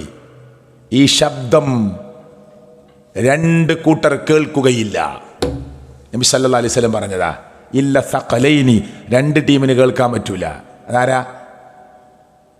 ആരാ? ഒന്ന് മനുഷ്യൻ, ഒന്ന് ജിന്ന്. അവർക്ക് കേൾക്കാൻ പറ്റൂല. മനുഷ്യനെങ്ങാനും കേട്ടിരുന്നുവെങ്കിൽ ബോധം കെട്ട് വീഴുമായിരുന്നു എന്ന് മുഹമ്മദ് മുസ്തഫ സല്ലല്ലാഹു അലൈഹി വസല്ലം. അപ്പൊ ഖബറിൽ ഇത് നടക്കുന്നുണ്ട്. അതുകൊണ്ടാണ് അള്ളാഹുവേ ഖബർ ശിക്ഷയിൽ നിന്ന് ഞങ്ങളെ നീ കാത്തു രക്ഷിക്കണേ എന്ന് പറയുന്നത്. അല്ലാഹുമ്മ ഇന്നി അഊദു ബിക മിൻ അദാബിൽ ഖബർ, പടച്ചോനെ ഖബർ ശിക്ഷയിൽ നിന്ന് കാത്തു രക്ഷിക്കണേ അല്ലാഹ്. ഈ ഖബറിൽ നമ്മൾ കിടക്കണം. സ്വർഗത്തിലേക്കുള്ള ആളാണെങ്കിൽ സ്വർഗത്തിൽ നിന്നൊരു കവാടം അങ്ങോട്ട് തുറക്കും. നരകത്തിലേക്കുള്ള ആളാണെങ്കിൽ നരകത്തിൽ നിന്നൊരു കവാടം അങ്ങോട്ട് തുറക്കും. എന്നിട്ട് പറയും ഹാദാ മഖഅദുക്, ഇത് നിനക്കുള്ള സ്ഥലമാണ് എന്ന് കാണിച്ചു കൊടുക്കും. കണ്ടോ? ഇതൊക്കെ അള്ളാഹുവിൻ്റെ പ്രവാചകൻ മുഹമ്മദ് മുസ്തഫ സല്ലല്ലാഹു അലൈഹി വസല്ലം മുൻകൂട്ടി നമ്മളോട് പറഞ്ഞു തന്നതാ. ഈ വീട് നമുക്കൊക്കെ ഉറപ്പാണ്. ഫ്ലൈറ്റ് അപകടം, ബോഡി കിട്ടിയിട്ടില്ല, കരിഞ്ഞു പോയി, എന്നാലും ബർസഖ് ഉണ്ട്. ട്രെയിൻ അപകടം, ബോഡി കിട്ടിയിട്ടില്ല, ആ വലിയൊരു കൊക്കയിലേക്ക് അല്ലെങ്കിൽ വലിയ നദിയിലേക്ക് മറിഞ്ഞു വീണു, ശരി, ബോഡി കിട്ടിയിട്ടില്ല, എന്നാലും ബർസഖ് ഉണ്ട്. അതാണ് ഈ ബർസഖ് എന്ന് പറഞ്ഞാൽ മരണം മുതൽ ഉയർത്തെഴുന്നേൽപ്പ് നാൾ വരെയുള്ള സമയത്തിനാണ് അള്ളാഹു ഖുർആനിൽ ബർസഖ് എന്ന് പ്രയോഗിച്ചിട്ടുള്ളത്. ഇലാ യൗമി യുബ്അസൂൻ, ഉയർത്തെഴുന്നേൽപ്പ് നാൾ വരെയുള്ള സമയം. എല്ലാവർക്കും ഈ ബർസഖ് ഉണ്ട്. ഇതനുഭവിച്ച് പോകണം നമ്മളൊക്കെ മുന്നോട്ട്. ഖബറിൽ നിന്ന് ആദ്യം എഴുന്നേൽക്കാര, ഞാൻ വേഗത്തിൽ പറയാം, ഖബറൊക്കെ മണിക്കൂറുകൾ വിശദീകരിക്കേണ്ടതാ. ഖബറിൽ നിന്ന് ആദ്യം എഴുന്നേൽക്കാര മുഹമ്മദ് മുസ്തഫ സല്ലല്ലാഹു അലൈഹി വസല്ലം. എന്നിട്ട് അള്ളാന്റെ കോടതിയിൽ നമ്മളെല്ലാവരും ദീനിനെ ഇഷ്ടപ്പെട്ടവരും ദീനിനെ കളിയാക്കിയവരും ദീനീ പ്രവർത്തനത്തെ ഇഷ്ടപ്പെട്ടവരും ദീനീ പ്രവർത്തനത്തെ പരിഹസിച്ചവരും ദൈവമില്ലെന്ന് പറഞ്ഞവരും ദൈവത്തെ ഏറെ ഇഷ്ടപ്പെട്ട അള്ളാഹുവിനെ ഏറെ ഇഷ്ടപ്പെട്ട് ജീവിതം സമർപ്പിച്ചവരും കട്ടവരും ചതിച്ചവരും വഞ്ചിച്ചവരും കൊള്ളയടിച്ചവരും എല്ലാ മനുഷ്യരും അള്ളാന്റെ കോടതിയിൽ ഇങ്ങനെ നിരന്നു നിൽക്കുകയാണ്, ഒരു നൂല് പോലും ശരീരത്തിൽ അണിയാതെ. ആയിഷ ബീവി ചോദിച്ചു നബിയോട്, നബിയേ, ആളുകൾ പരസ്പരം ഔറത്തിലേക്ക് നോക്കൂലേ? നബി സല്ലല്ലാഹു അലൈഹി വസല്ലം പറഞ്ഞു, നിനക്കെന്തു മനസ്സിലായി ആയിഷ അള്ളാന്റെ കോടതിയെക്കുറിച്ച്? അന്നത്തെ ദിവസം അശദ്ധാണ്, അതികഠിനമാണ്. ഒരാൾക്കും ഒരാളെക്കുറിച്ച് നോക്കാനോ ചിന്തിക്കാനോ സമയമില്ല. എല്ലാവരും നഫ്സി നഫ്സി നഫ്സി നഫ്സി, എനിക്കെൻ്റെ കാര്യമെന്ന് വിളിച്ചു പറയുന്ന സമയമാണ്. ഒരു മനുഷ്യനും ഒരൊറ്റ നൂല് പോലും അണിയാതെ ചേലാക്രമം നടത്താത്തവരായി ചെരുപ്പണിയാത്തവരായി കേട്ടോ പൂർണ്ണ ശുദ്ധ പ്രകൃതിയിൽ വന്ന് നിൽക്കും. ആരും ആരി നോക്കൂല, എല്ലാവർക്കും സ്വന്തം കാര്യം. ചില ആളുകൾ നെരിയാണി വരെ വിയർപ്പിൽ, ചില ആളുകൾ മുട്ടുകാല് വരെ വിയർപ്പിൽ, ചില ആളുകൾ അരവരെ വിയർപ്പിൽ, നെഞ്ചുവരെ വിയർപ്പിൽ, കഴുത്തുവരെ വിയർപ്പിൽ. ചില ആളുകളുടെ ബാലൻസ് തെറ്റും. നബി സല്ലല്ലാഹു അലൈഹി വസല്ലമ അള്ളാഹുവിൻ്റെ മുമ്പിലേക്ക് നീങ്ങും. ആളുകൾ കൂട്ടം കൂട്ടമായി പ്രവാചകന്മാരോട് പറയും, ചെന്നിട്ട് ഒന്ന് അള്ളാഹുവിനോട് വിചാരണ തുടങ്ങാൻ പറയണം. ഈ കടുത്ത ഈ കോടതിയിൽ നിൽക്കാൻ കഴിയുന്നില്ല, അതുകൊണ്ട് വിചാരണ തുടങ്ങണം. സ്വർഗമാണെങ്കിൽ സ്വർഗം, നരകമാണെങ്കിൽ നരകം. ഇതന്നെ സഹിക്കാൻ പറ്റണില്ല, പറഞ്ഞു പോവുകയാണ്. നബിമാർ ഓരോരുത്തരും ഓരോന്ന് പറഞ്ഞ് ഒഴിഞ്ഞു മാറും. മുസാ നബി പറയും, ഞാൻ ഒരാളെ കൊന്നിട്ടുണ്ട്, അതിൻ്റെ വെപ്രാളത്തിലും പേടിയിലാണ് ഞാൻ, അതുകൊണ്ട് എനിക്ക് കഴിയില്ല. അങ്ങനെ ഓരോരുത്തർ ഓരോന്ന് പറയും. അവസാനം മുഹമ്മദ് നബി സല്ലല്ലാഹു അലൈഹി വസല്ലം അള്ളാന്റെ മുമ്പിൽ സുജൂദിൽ വീഴും. അള്ളാഹ് പറയും, യാ മുഹമ്മദ്, ഓ മുഹമ്മദേ സല്ലല്ലാഹു അലൈഹി വസല്ലം, ഇർഫ റഅസക്, തല ഉയർത്ത്, ചോദിക്ക്. അപ്പോഴാണ് കുബ്രയായ ഷഫാഅത്ത് നടത്തുക. ആര്? മുഹമ്മദ് റസൂൽ സല്ലല്ലാഹു അലൈഹി വസല്ലം. ഏറ്റവും വലിയ ശുപാർശ അതാ പരലോകത്ത് നടക്കുന്ന ഏറ്റവും വലിയ ശുപാർശ, മൊത്തം മനുഷ്യർക്ക് വേണ്ടിയുള്ള ശുപാർശ. എന്താ? വിചാരണ തുടങ്ങാൻ. അള്ളാഹ്ക്ക് തുടങ്ങിക്കൂടെ? അള്ളാഹ് മുഹമ്മദ് നബിയെ അംഗീകരിക്കുകയാണ് ജനകോടികളുടെ മുമ്പിൽ വെച്ച്. ഇപ്പോഴേ പറഞ്ഞു വെച്ചതാണ്, അങ്ങനെ നടക്കുന്നു, അല്ലാതെ അപ്പം പെട്ടെന്ന് പറയണതല്ല. ജനകോടികൾ, നിഷേധിച്ച ക്രൈസ്തവർ, ലോകത്തിലെ മെജോറിറ്റിയുള്ള ഇന്ന് ഭൂരിപക്ഷമുള്ള ക്രിസ്ത്യാനികൾ, യേശു ക്രിസ്തുവരെ വിശ്വസിച്ചു പോന്നവർ, അബ്രഹാം പ്രവാചകനെ വിശ്വസിച്ചവർ, സോളമൻ പ്രവാചകനെ വിശ്വസിച്ചവർ, ദാവീദ് പ്രവാചകനെ വിശ്വസിച്ചവർ, മുഹമ്മദ് നബിയെ തള്ളിപ്പറഞ്ഞവർ, ജനകോടികളുടെ മുമ്പിൽ വെച്ച് അല്ലാഹ് മുത്ത് റസൂൽ സല്ലല്ലാഹു അലൈഹി വസല്ലമക്ക് ഒരു പ്രത്യേക പരിഗണന നൽകുന്നു. ഓരോരുത്തരുടെയും ഗ്രന്ഥങ്ങൾ കയ്യിൽ കൊടുക്കാൻ തുടങ്ങുക. ചില ആളുകൾ ഇങ്ങനെ വാങ്ങുക, ബാക്കിലൂടെ, ഇടത്തെ കൈ. ചില ആളുകൾ ചിരിച്ച് സന്തോഷിച്ച് മുന്നിലൂടെ വാങ്ങും. ഗ്രന്ഥം മറിച്ചു നോക്കുമ്പോൾ ചെറിയ കളവ് പോലും അള്ളാഹ് പുറത്തു തരാത്ത എല്ലാം അതിൽ രേഖപ്പെട്ട് കിടക്കുന്നു. ചെറിയ തെറ്റുകളൊക്കെ ചെയ്തിട്ടുണ്ടെങ്കിൽ നന്മ വർദ്ധിപ്പിച്ചാൽ അള്ളാഹു അത് ഡിലീറ്റ് ചെയ്യും. എന്നാൽ നന്മയില്ലാതെ തെറ്റുകളുടെ കൂമ്പാരം ചെയ്തവർ എല്ലാം അതിൽ രേഖപ്പെട്ട് കിടക്കും. അല്ലേ? വയംനഉനൽ മാഊൻ, എന്താ അതിൻ്റെ അർത്ഥം? ചെറിയ സൂറത്തല്ലേ? എന്താ അതിൻ്റെ അർത്ഥം? വയംനഉനൽ മാഊൻ, പരോപകാരം തടഞ്ഞവർ. എന്താ പരോപകാരം? മൈമൂന ആയിഷനോട് ചോദിച്ചു, എൻ്റെ കത്തി ഒന്ന് തരുമോ എന്ന്. അപ്പോൾ കൊടുത്തു. കുറച്ച് കഴിഞ്ഞിട്ട് മൈമൂന വീണ്ടും ചോദിച്ചു, കോടാലി ഒന്ന് തരുമോ? അതും കൊടുത്തു. കുറച്ച് കഴിഞ്ഞപ്പോൾ സൂചി തരുമോ? അപ്പോൾ കുശുമ്പളകി. കത്തിയും കൊടുക്കണം, കോടാലിയും കൊടുക്കണം, സൂചിക്ക് ആ 50 പൈസയുള്ളൂ, കൊടുക്കൂല ഞാൻ. അത് കലണ്ടറിൽ കുത്തിവെച്ചിട്ടുണ്ട്. വീണ്ടും ചോദിച്ചു, തരുമോന്ന്? ഇല്ല, കാണാനില്ല. കലണ്ടറിൽ ആ സൂചി നമ്മളെ നോക്കി ചിരിക്കുന്നുണ്ട്, പക്ഷേ കാണാനില്ല, നുണ പറഞ്ഞു. ഇതിങ്ങനെ ഗ്രന്ഥത്തിൽ കാണുകയാണ്. അപ്പം മനുഷ്യൻ പറയും, മാലി ഹാദൽ കിതാബ്, ഇതെന്തൊരു ഗ്രന്ഥമാണ്, ലാ യുഗാദിറു സ്വഗീറത്തൻ വലാ കബീറത്തൻ ഇല്ലാ അഹ്സാഹാ, ഒന്നും വിട്ടുപോയിട്ടില്ലല്ലോ, ചെറുതും പോയിട്ടില്ല വലുതും പോയിട്ടില്ല. എന്തൊരു ഗ്രന്ഥമാണ്! മനുഷ്യൻ ആശ്ചര്യഭരിതനായി പോകും. നല്ല മനുഷ്യന്മാർ ഈ ഗ്രന്ഥം കിട്ടിയ ഉടനെ എങ്ങനെ മറിക്കും? അതിങ്ങനെ മറിച്ച് മറിച്ച് എല്ലാവരോടും പറയും, നോക്ക് നോക്ക്, ഞാൻ മുമ്പേ പ്രതീക്ഷിച്ചിരുന്നു ഇങ്ങനൊരു വിചാരണയുണ്ട് എന്ന്. സന്തോഷം കൊണ്ട് മറ്റുള്ളവരുടെ മുമ്പിൽ കാണിക്കും. ഇതൊക്കെ ഖുർആനിലുള്ളതാ അല്ലേ? ഇതൊക്കെ ഖുർആനിലുള്ളതാ. അതുകൊണ്ട് പരോപകാരം തടയണ്ട, ചെയ്ത ഉപകാരത്തെ എടുത്തു പറയണ്ട. അല്ല 3 ടീമിലേക്ക് നാളെ നോക്കൂലായിരുന്നു. ശരിക്കും കേട്ടോളി കേട്ടോ, നമ്മളൊക്കെ ബാധിക്കുന്ന പ്രശ്ന. സ്ത്രീകളെ ശരിക്കും ശ്രദ്ധിച്ചോളി. മുളക് പൊടി കൊടുത്തതും മല്ലിപ്പൊടി കൊടുത്തതൊക്കെ വിളിച്ചു വരുന്ന ആൾക്കാരുണ്ട്. വെറുതെ പറയുന്നല്ല, തെറ്റിയ സ്വഭാവം മാറും. അതുവരെ ഉഷാറായിരിക്കും.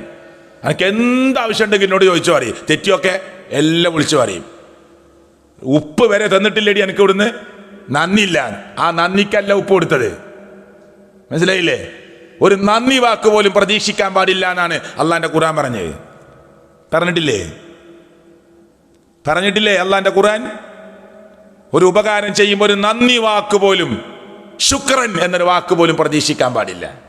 ഒന്നും പ്രതീക്ഷിക്കരുത്. ചിലപ്പോൾ നമുക്ക് എതിരാവും. നമ്മൾ വീടുണ്ടാക്കി കൊടുത്ത ആള് ആയിക്കോട്ടെ, നമുക്ക് കൂലിട്ടും. സക്കാത്ത് എല്ലാ കൊല്ലം ഒരു പാവപ്പെട്ടവന് കൊടുത്തു. എന്നിട്ട് ആ മുതലാളി വിളിക്കുവാനെ, ഇവിടെ വാ, ഒന്ന് വളാഞ്ചേരി വരെ പോകണം. ഓൻ അന്ന് ഒഴിവില്ലെങ്കിലും പോകും. കാരണം ഇയാൾ എല്ലാ കൊല്ലം സക്കാത്ത് തരുന്നല്ലേ. ചൂഷണം ചെയ്യരുത് എന്ന് പറഞ്ഞേ. ചൂഷണം ചെയ്യാൻ പാടില്ല, മനസ്സിലായില്ലേ? ചൂഷണം ചെയ്യാൻ പാടില്ല. അപ്പൊ 3 ആളുകളെ നാളെ പരലോകത്ത് അല്ലാഹ് പരിഗണിക്കൂല, നോക്കുകയില്ല. ലാ യുകല്ലിമുഹുമുല്ലാഹ്, അല്ലാഹ് അവരോട് സംസാരിക്കുകയില്ല. വലാ യുസക്കീഹിം, അല്ലാഹു അവരെ സംസ്കരിക്കുകയില്ല. വലാ യൻദുറു ഇലൈഹിം, അല്ലാഹു അവരിലേക്ക് നോക്കുകയില്ല. 1 അൽ മന്നാൻ, ചെയ്ത ഉപകാരം എടുത്തു പറയുന്നവൻ. ശരിക്കും കേട്ടോളിട്ടോ, ഞാൻ അവസാനിപ്പിക്കുക. അൽ മന്നാൻ, ചെയ്ത ഉപകാരം എടുത്തു പറയുന്ന ആള്. അത് നിങ്ങൾ ഉപ്പ് കൊടുത്തതാകട്ടെ, മുളക് കൊടുത്തതാകട്ടെ, പർദ്ദ വാങ്ങി കൊടുത്തതാകട്ടെ, ഡ്രസ്സ് വാങ്ങി കൊടുത്തതാകട്ടെ, വീടിന് സഹായിച്ചതാകട്ടെ, എന്ത് നന്മ നിങ്ങൾ ചെയ്തോ എടുത്തു പറഞ്ഞാൽ അൽ മന്നാൻ, അല്ല പരിഗണിക്കാത്ത ടീമ. ഒരാൾ മരിച്ചു, അവിടെ മയ്യത്തിൻ്റെ തുണി വേണം, വേഗം വാങ്ങിക്കൊടുത്തോളി. മയ്യത്തിൻ്റെ സ്വത്തുനിന്നാണ് വാങ്ങേണ്ടത്, ഇല്ലെങ്കിൽ നമുക്ക് വാങ്ങിക്കൊടുക്കാം.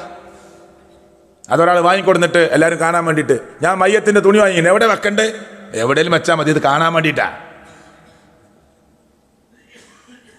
അപ്പൊ 4 ആൾക്കാർ കേട്ടിട്ടില്ല. അപ്പോൾ ഓലോട് വീട്ടുകാരാ, ഞാൻ മയ്യത്തിന്റെ തുണിയോട് നീ എവിടെ വെക്കണ്ടാവോ? എവിടെയെങ്കിലും വെച്ചങ്ങായി. എവിടെ വെച്ചാൽ ഇപ്പം എന്താ ഇത് വമ്പ് പറയാനാണ്. ഞാനാ വാങ്ങിയത് അറിഞ്ഞിട്ടില്ല, അപ്പൊ അത് അറിയിക്കാൻ വേണ്ടിയിട്ടുള്ള പരിപാടിയാ. ഒരു നന്മ ചെയ്താൽ അത് അറിയിക്കാൻ വേണ്ടിയിട്ടുള്ള പരിശ്രമം. ചെറിയൊരു കിറ്റ് കൊടുക്കും, എന്നിട്ട് ഫേസ്ബുക്കിൽ 4 പേജിന്റെ പരസ്യ. എന്താ മനുഷ്യന്മാരെ ഇന്നത്തെ അവസ്ഥ? അള്ളാഹു നമ്മെ കാത്തിരക്ഷിക്കുമാറാകട്ടെ. ചെയ്ത കാര്യങ്ങൾ എടുത്തു പറയുക. സ്ത്രീകളെ പ്രത്യേകം ശ്രദ്ധിച്ചോളി, അപകടമാണ്. 2 അൽ മുസ്ബിൽ, നെരിയാണിക്ക് താഴെ വസ്ത്രമിട്ടവൻ. ഞങ്ങളൊരു പള്ളിയിൽ അസംസ്കരിക്കാൻ കയറി. ഇമാമ് നിൽക്കുന്ന ആള് തുണി നിലത്ത് മുസല്ലയിൽ തട്ടുന്നുണ്ട്. കുറച്ചൊന്നല്ല, ശരിക്കും പാവട നിലത്തിട്ടൂലേ അതുപോലെ. അപ്പം അദ്ദേഹത്തോട് പറഞ്ഞു, തുണി ഒന്ന് കയറ്റി പിടിക്കും, ഞാൻ ഇവിടുത്തെ പ്രസിഡന്റാണ്. മൂപ്പര മറുപടി,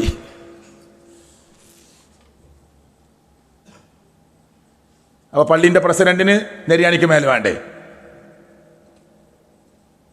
ഇയാൾ ഏത് ലോകത്ത് ജീവിക്കണ മനുഷ്യനാവോ? ഇയാളെ മറുപടിയാണ്. ചില ആളുകൾ പറയാം, അത് കരുതി കൂട്ടിയായതൊന്നല്ല, പോയതാണ്. എങ്ങനെയാ പോണത്?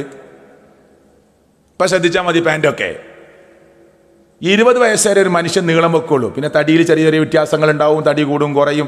പിന്നെ ഐറ്റൊന്നും വെക്കൂല. ഇപ്പൊ പിന്നെ 25 വയസ്സുള്ള പാൻറ് അടിച്ചപ്പോൾ 4 മടക്കെന്തിനാ? പെട്ടെന്ന് വലുതായാൽ താഴ്ത്തിടാനാ ആണോ? പെട്ടെന്ന് വലുതായാൽ താഴ്ത്തിടാനാണോ? എന്തിനാ ഈ മടക്കി വെച്ചേ? പള്ളി കയറുമ്പോൾ 4 മടക്ക്, പുറത്ത് കറങ്ങിയ മടക്കയച്ചു. ഉത്തരം നിങ്ങൾ പറയും മനസ്സുകൊണ്ട്. പരലോകത്തല്ല പരിഗണിക്കൂല എന്ന് പറഞ്ഞ് നിങ്ങൾ എന്ത് ന്യായം പറഞ്ഞിട്ടും കാര്യമില്ല, എന്ത് ദുർന്യായം പറഞ്ഞിട്ടും കാര്യമില്ല. അല്ല പറഞ്ഞതാണ്, പുരുഷന്മാർ നെരിയാണിക്ക് മേലെ, കുറേ മേലെ ഉയർത്തണമെന്നൊന്നുമില്ല, മാക്സിമം നെരിയാണി വരെ, അതിൻ്റെ താഴെ പോകാൻ പാടില്ല. പാടില്ല എന്ന് പറഞ്ഞാൽ പാടില്ല. അത് അല്ല വെച്ച നിയമമാണ്, നമ്മളാരും വെച്ച നിയമമല്ല. ഈ പള്ളി കമ്മിറ്റി എടുത്ത തീരുമാനമല്ലത്, ഈ മഹലിന്റെ തീരുമാനമല്ലത്, അള്ളാന്റെ തീരുമാനമാണ്. ആ തീരുമാനം അംഗീകരിക്കണം ഒരു മുസ്ലിം. നെരിയാണിക്ക് താഴെ വസ്ത്രം പോകാൻ പാടില്ല. നിസ്കരിക്കുന്ന ആളുകൾ വരെ നെരിയാണിൻ്റെ താഴെയാണ്. പറഞ്ഞാൽ പറയും അതൊന്നും വലിയ പ്രശ്നമല്ല. ആരാ തീരുമാനിച്ച? മൂപ്പരാണ് തീരുമാനിക്കുകയാണ് പ്രശ്നമില്ലാന്ന്.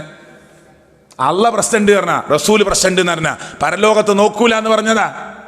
നമ്മൾ പ്രശ്നമല്ല അറിയാം. ഇപ്പൊ പെൺകുട്ടികളൊക്കെ നെരിയാണിക്ക് മേലെ പാൻറ്. എന്തൊരു അത്ഭുതം അത്, ശ്രദ്ധിച്ചിട്ടില്ല നിങ്ങൾ? എന്നിട്ട് ഒരു ചരടും കാലുമേല് ഒരു സിനിമാ നാടി കുറച്ച് പാൻറ് ഉയർത്തിയെടുത്തു. നെരിയാണിക്ക് തൊട്ട് മേലെന്നല്ല, നേരെ മുട്ടിൻ്റെയും നെരിയാനിൻ്റെ ഇടയിൽ നല്ല ചെറിയ പാൻറ്. എന്നിട്ട് ടോപ്പ് അതിൻ്റെ മേലെ ഇങ്ങനെ പൊന്തി നിൽക്കും, കാല് കുറച്ച് കാണണം, കാലിലൊരു ചരടും.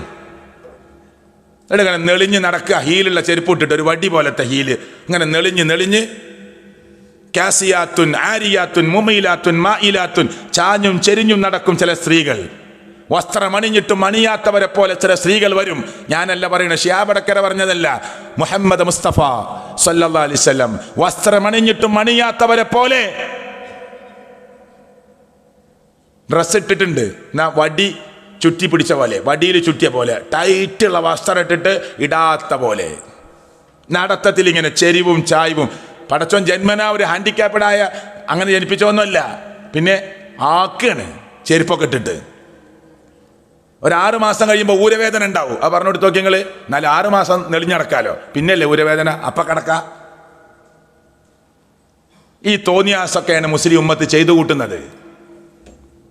ഇതൊന്നും തമാശയായിട്ട് ആരും കരുതണ്ട. സ്വർഗത്തിന്റെ സുഗന്ധം അവർക്ക് അനുഭവിക്കാൻ കഴിയില്ല എന്ന് മുഹമ്മദ് മുസ്തഫ സല്ലല്ലാഹു അലൈഹി വസല്ലം. അപ്പൊ 2 എണ്ണം പറഞ്ഞു. ഒന്ന് അൽ മന്നാൻ, രണ്ടാമത്തേതാണ് അൽ മുസ്ബിൽ, ചെയ്ത ഉപകാരം എടുത്തു പറയുക, വസ്ത്രം നെരിയാണിക്ക് താഴെ കൊണ്ടുവരിക. 3 അദ്ദയ്യൂസ്, ഭാര്യയെ കൂട്ടിക്കൊടുക്കുന്ന ആളാവുക. എന്ന് പറഞ്ഞാൽ ഭാര്യ ദീനീപരമായിട്ട് അത്ര ഒരു നിലവാരം പുലർത്തുന്ന ആളൊന്നുമല്ല. എല്ലാവരോടും സംസാരിച്ചുകൊണ്ടും ശ്രദ്ധല്ല, ഡ്രസ്സിലും വേഷത്തിലും ഒന്നും ശ്രദ്ധല്ല. അങ്ങനെ അതൊക്കെ കണ്ടിട്ട് മൂപ്പരിങ്ങനെ ഒരു പാവായിട്ട്, ഇവർക്ക് പറയാനും വയ്യ, പറയാതിരിക്കാനും വയ്യ.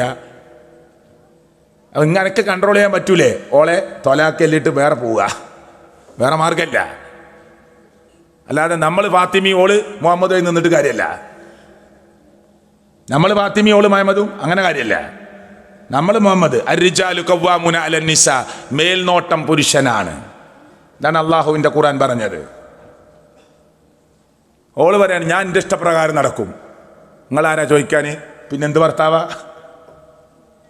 ഭർത്താവാണ്? അത് നമ്മളെ പള്ളിയിൽ വരുന്ന സ്ത്രീകളെ കൂട്ടത്തിലൊന്നും ഉണ്ടാവില്ല. ഞാൻ പറയണേ, നമ്മളെ ലോകത്തിന്റെ നടപ്പ് അങ്ങനെയാണ്.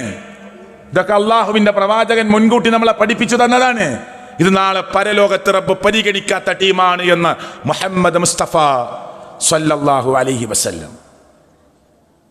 കത്തിജ്വലിക്കുന്ന നരകം, ഞാൻ അവസാനിപ്പിക്കുമ്പോൾ പറയുന്നത്, നരകത്തിലെങ്ങാനും നമ്മൾ നല്ല നിസ്കരിക്കുന്നൊരു പെണ്ണ്, നല്ല നോമ്പെടുക്കുന്നൊരു സ്ത്രീ, നല്ല ഭർത്താവിനോട് മര്യാദ പുലർത്തുന്നൊരു സ്ത്രീ, പക്ഷെ നാവ് സൂക്ഷിക്കൂല, ഏഷണി പറയും, പരദൂഷണം പറയും, ഗീബത്ത് പറയും. പള്ളിയിൽ വരെ വരുന്ന ചില സ്ത്രീകൾ ഇങ്ങനെ ചൂണ്ടിങ്ങനെ കിരികിരിക്കല, വന്നിട്ട് ഒറ്റയ്ക്ക് പള്ളിയിൽ ഇങ്ങനെ ഇരിക്കുമ്പോൾ ഒരാളുകൂടി വന്നിട്ട് വേണം പറയാൻ.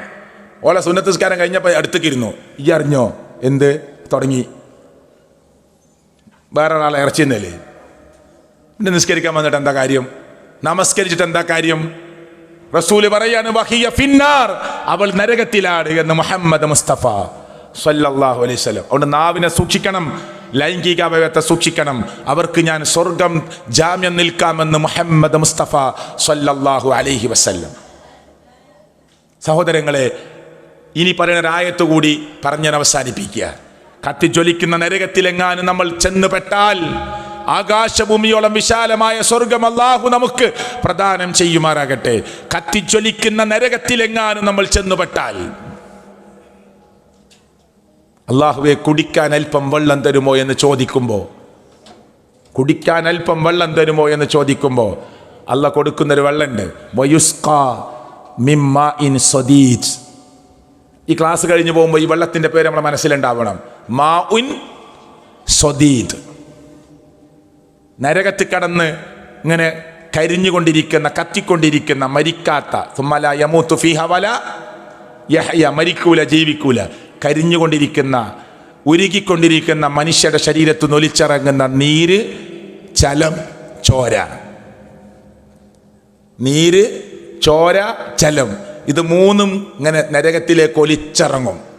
നരകത്തിൻ്റെ അടിഭാഗത്ത് തിളച്ചു മറിഞ്ഞ് കെട്ടിക്കിടക്കും. അത് കോരിയിട്ട് വയുസ്കാ മിമ്മ ഇൻ സ്വദീദ്, വെള്ളം ചോദിച്ചവൻ്റെ തൊണ്ടയിലേക്ക് ഒഴിച്ച് കുടിപ്പിക്കും. ഖുർആൻ പറഞ്ഞതാ, ഞാൻ പറയല്ല. ഈ വെള്ളത്തിൻ്റെ പേരാണ് മാ ഉൻ സ്വദീദ്. ഇപ്പം നമുക്ക് നോമ്പ് തുറക്ക് വെള്ളം തരും, അതിലൊരു കറുത്ത പാടുണ്ട്, നമ്മൾ കുടിക്കുമോ? കുടിക്കൂല, വേറെ വെള്ളം ചോദിക്കും. നരകമെന്ന് പറയുന്ന കത്തിച്ചൊലിക്കുന്ന നരകത്തിൽ മനുഷ്യൻ വെള്ളം ചോദിച്ച് കരയുമ്പോൾ കൊടുക്കുന്നത് മനുഷ്യ ശരീരം ഉരുകി ഒലിച്ചിറങ്ങിയ നീരും ചോരയും ചലവും കലർന്ന മഞ്ഞ നിറത്തിലുള്ള തിളച്ചു മറിയുന്ന വെള്ളം അവനെ കുടിപ്പിക്കുമെന്ന് ഖുർആൻ സൂറത്ത് ഇബ്രാഹിം. മനസ്സിലായില്ലേ? അവിടെ സഹോദരങ്ങളെ സൂക്ഷിക്കുക. ഞാൻ പറഞ്ഞത് ഒരുങ്ങുക നമ്മുടെ യാത്രയ്ക്ക് വേണ്ടി. പരലോക ചിന്തയുണ്ടാവുക, മരണബോധമുണ്ടാവുക, ഖബറിനെ കുറിച്ച് ചിന്തിക്കുക. അള്ളാഹു കൂടുതൽ ചിന്തിക്കുന്ന ആലോചിക്കുന്ന ആളുകളുടെ കൂട്ടത്തിൽ നമ്മെ ഉൾപ്പെടുത്തി അനുഗ്രഹിക്കുമാറാകട്ടെ. ജീവിതത്തിലെ എല്ലാ സമയവും സ്ഥലങ്ങളിലും സന്ദർഭങ്ങളിലും അള്ളാഹുവിനെ സൂക്ഷിക്കുന്ന മുത്തക്കീങ്ങളിൽ അള്ളാഹു നമ്മെ ഉൾപ്പെടുത്തുമാറാകട്ടെ. ചെറിയൊരു കാര്യമെന്ന് വിചാരിച്ച് ഒന്നിനെയും നിന്ദിക്കാതെ അവഗണിക്കാതെ ഗൗരവപൂർവ്വം പരിഗണിക്കാനുള്ള സന്മനസ് അള്ളാഹു നമുക്ക് പ്രദാനം ചെയ്യുമാറാകട്ടെ. അള്ളാഹു മരിക്കുമ്പോൾ ലാ ഇലാഹ ഇല്ലല്ലാ എന്ന കലിമത്തു തൗഹീദ് ഉച്ചരിച്ച് മരിക്കാനുള്ള സൗഭാഗ്യം നീ ഞങ്ങൾക്ക് പ്രദാനം ചെയ്യണേ അല്ലാഹ്. അള്ളാഹുവെ, ലോകത്തിൻ്റെ നാനാഭാഗത്ത് മുസ്ലിമായതിൻ്റെ പേരിൽ മാത്രം വേദനിക്കുന്ന മനുഷ്യരുണ്ട്. ആശ്വാസവും അറുതിയും പരിഹാരവും ഉണ്ടാക്കി കൊടുക്കണേ അല്ലാഹ്. കള്ളും കഞ്ചാവും മയക്കുമരുന്നും ലഹരിയും കൊലപാതകങ്ങളും വർദ്ധിക്കുന്ന ഈ കാലഘട്ടത്തിൽ ഞങ്ങൾക്കും ഞങ്ങളുടെ മക്കൾക്കും ബന്ധുമിത്രാദികൾക്കും വിശ്വാസികൾക്കുമൊക്കെ നീ നിർഭയത്വവും ദീനിൽ ഇസ്തിഖാമത്തും നൽകി അനുഗ്രഹിക്കണേ അല്ലാഹ്. അള്ളാഹു, ഞങ്ങളുടെ കൂട്ടത്തിൽ നിന്ന് മൺമറഞ്ഞു പോയ ഉപ്പ ഉമ്മമാരുടെ ജ്യേഷ്ഠാനികന്മാരുടെ ഖബറുകളെ നീ വിശാലമാക്കി കൊടുക്കണേ അല്ലാഹ്. അള്ളാഹുവെ, ഞങ്ങളെയും അവരെയും അമ്പിയാക്കന്മാർ, ഔലിയാക്കന്മാർ, സിദ്ദീഖുൽ, ശുഹദാക്കൾ പ്രവേശിക്കുന്ന സ്വർഗത്തിൽ പ്രവേശിപ്പിച്ച് അനുഗ്രഹിക്കണേ അല്ലാഹ്. അള്ളാഹു അനുഗ്രഹിക്കുമാറാകട്ടെ. റബ്ബനാ ആതിനാ ഫിദ്ദുനിയ ഹസന വഫിൽ ആഖിറതി ഹസനതൻ വഖിനാ അദാബന്നാർ. ആമീൻ ആമീൻ ബിറഹ്മതിക യാ അർഹമർ റഹീമീൻ. സുബ്ഹാനക അല്ലാഹുമ്മ വബിഹംദിക അഷ്ഹദു അൻ ലാ ഇലാഹ ഇല്ല അൻത അസ്തഗ്ഫിറുക വഅതൂബു ഇലൈക്. അസ്സലാമു അലൈക്കും വറഹ്മത്തുള്ളാഹി വബറകാതുഹു.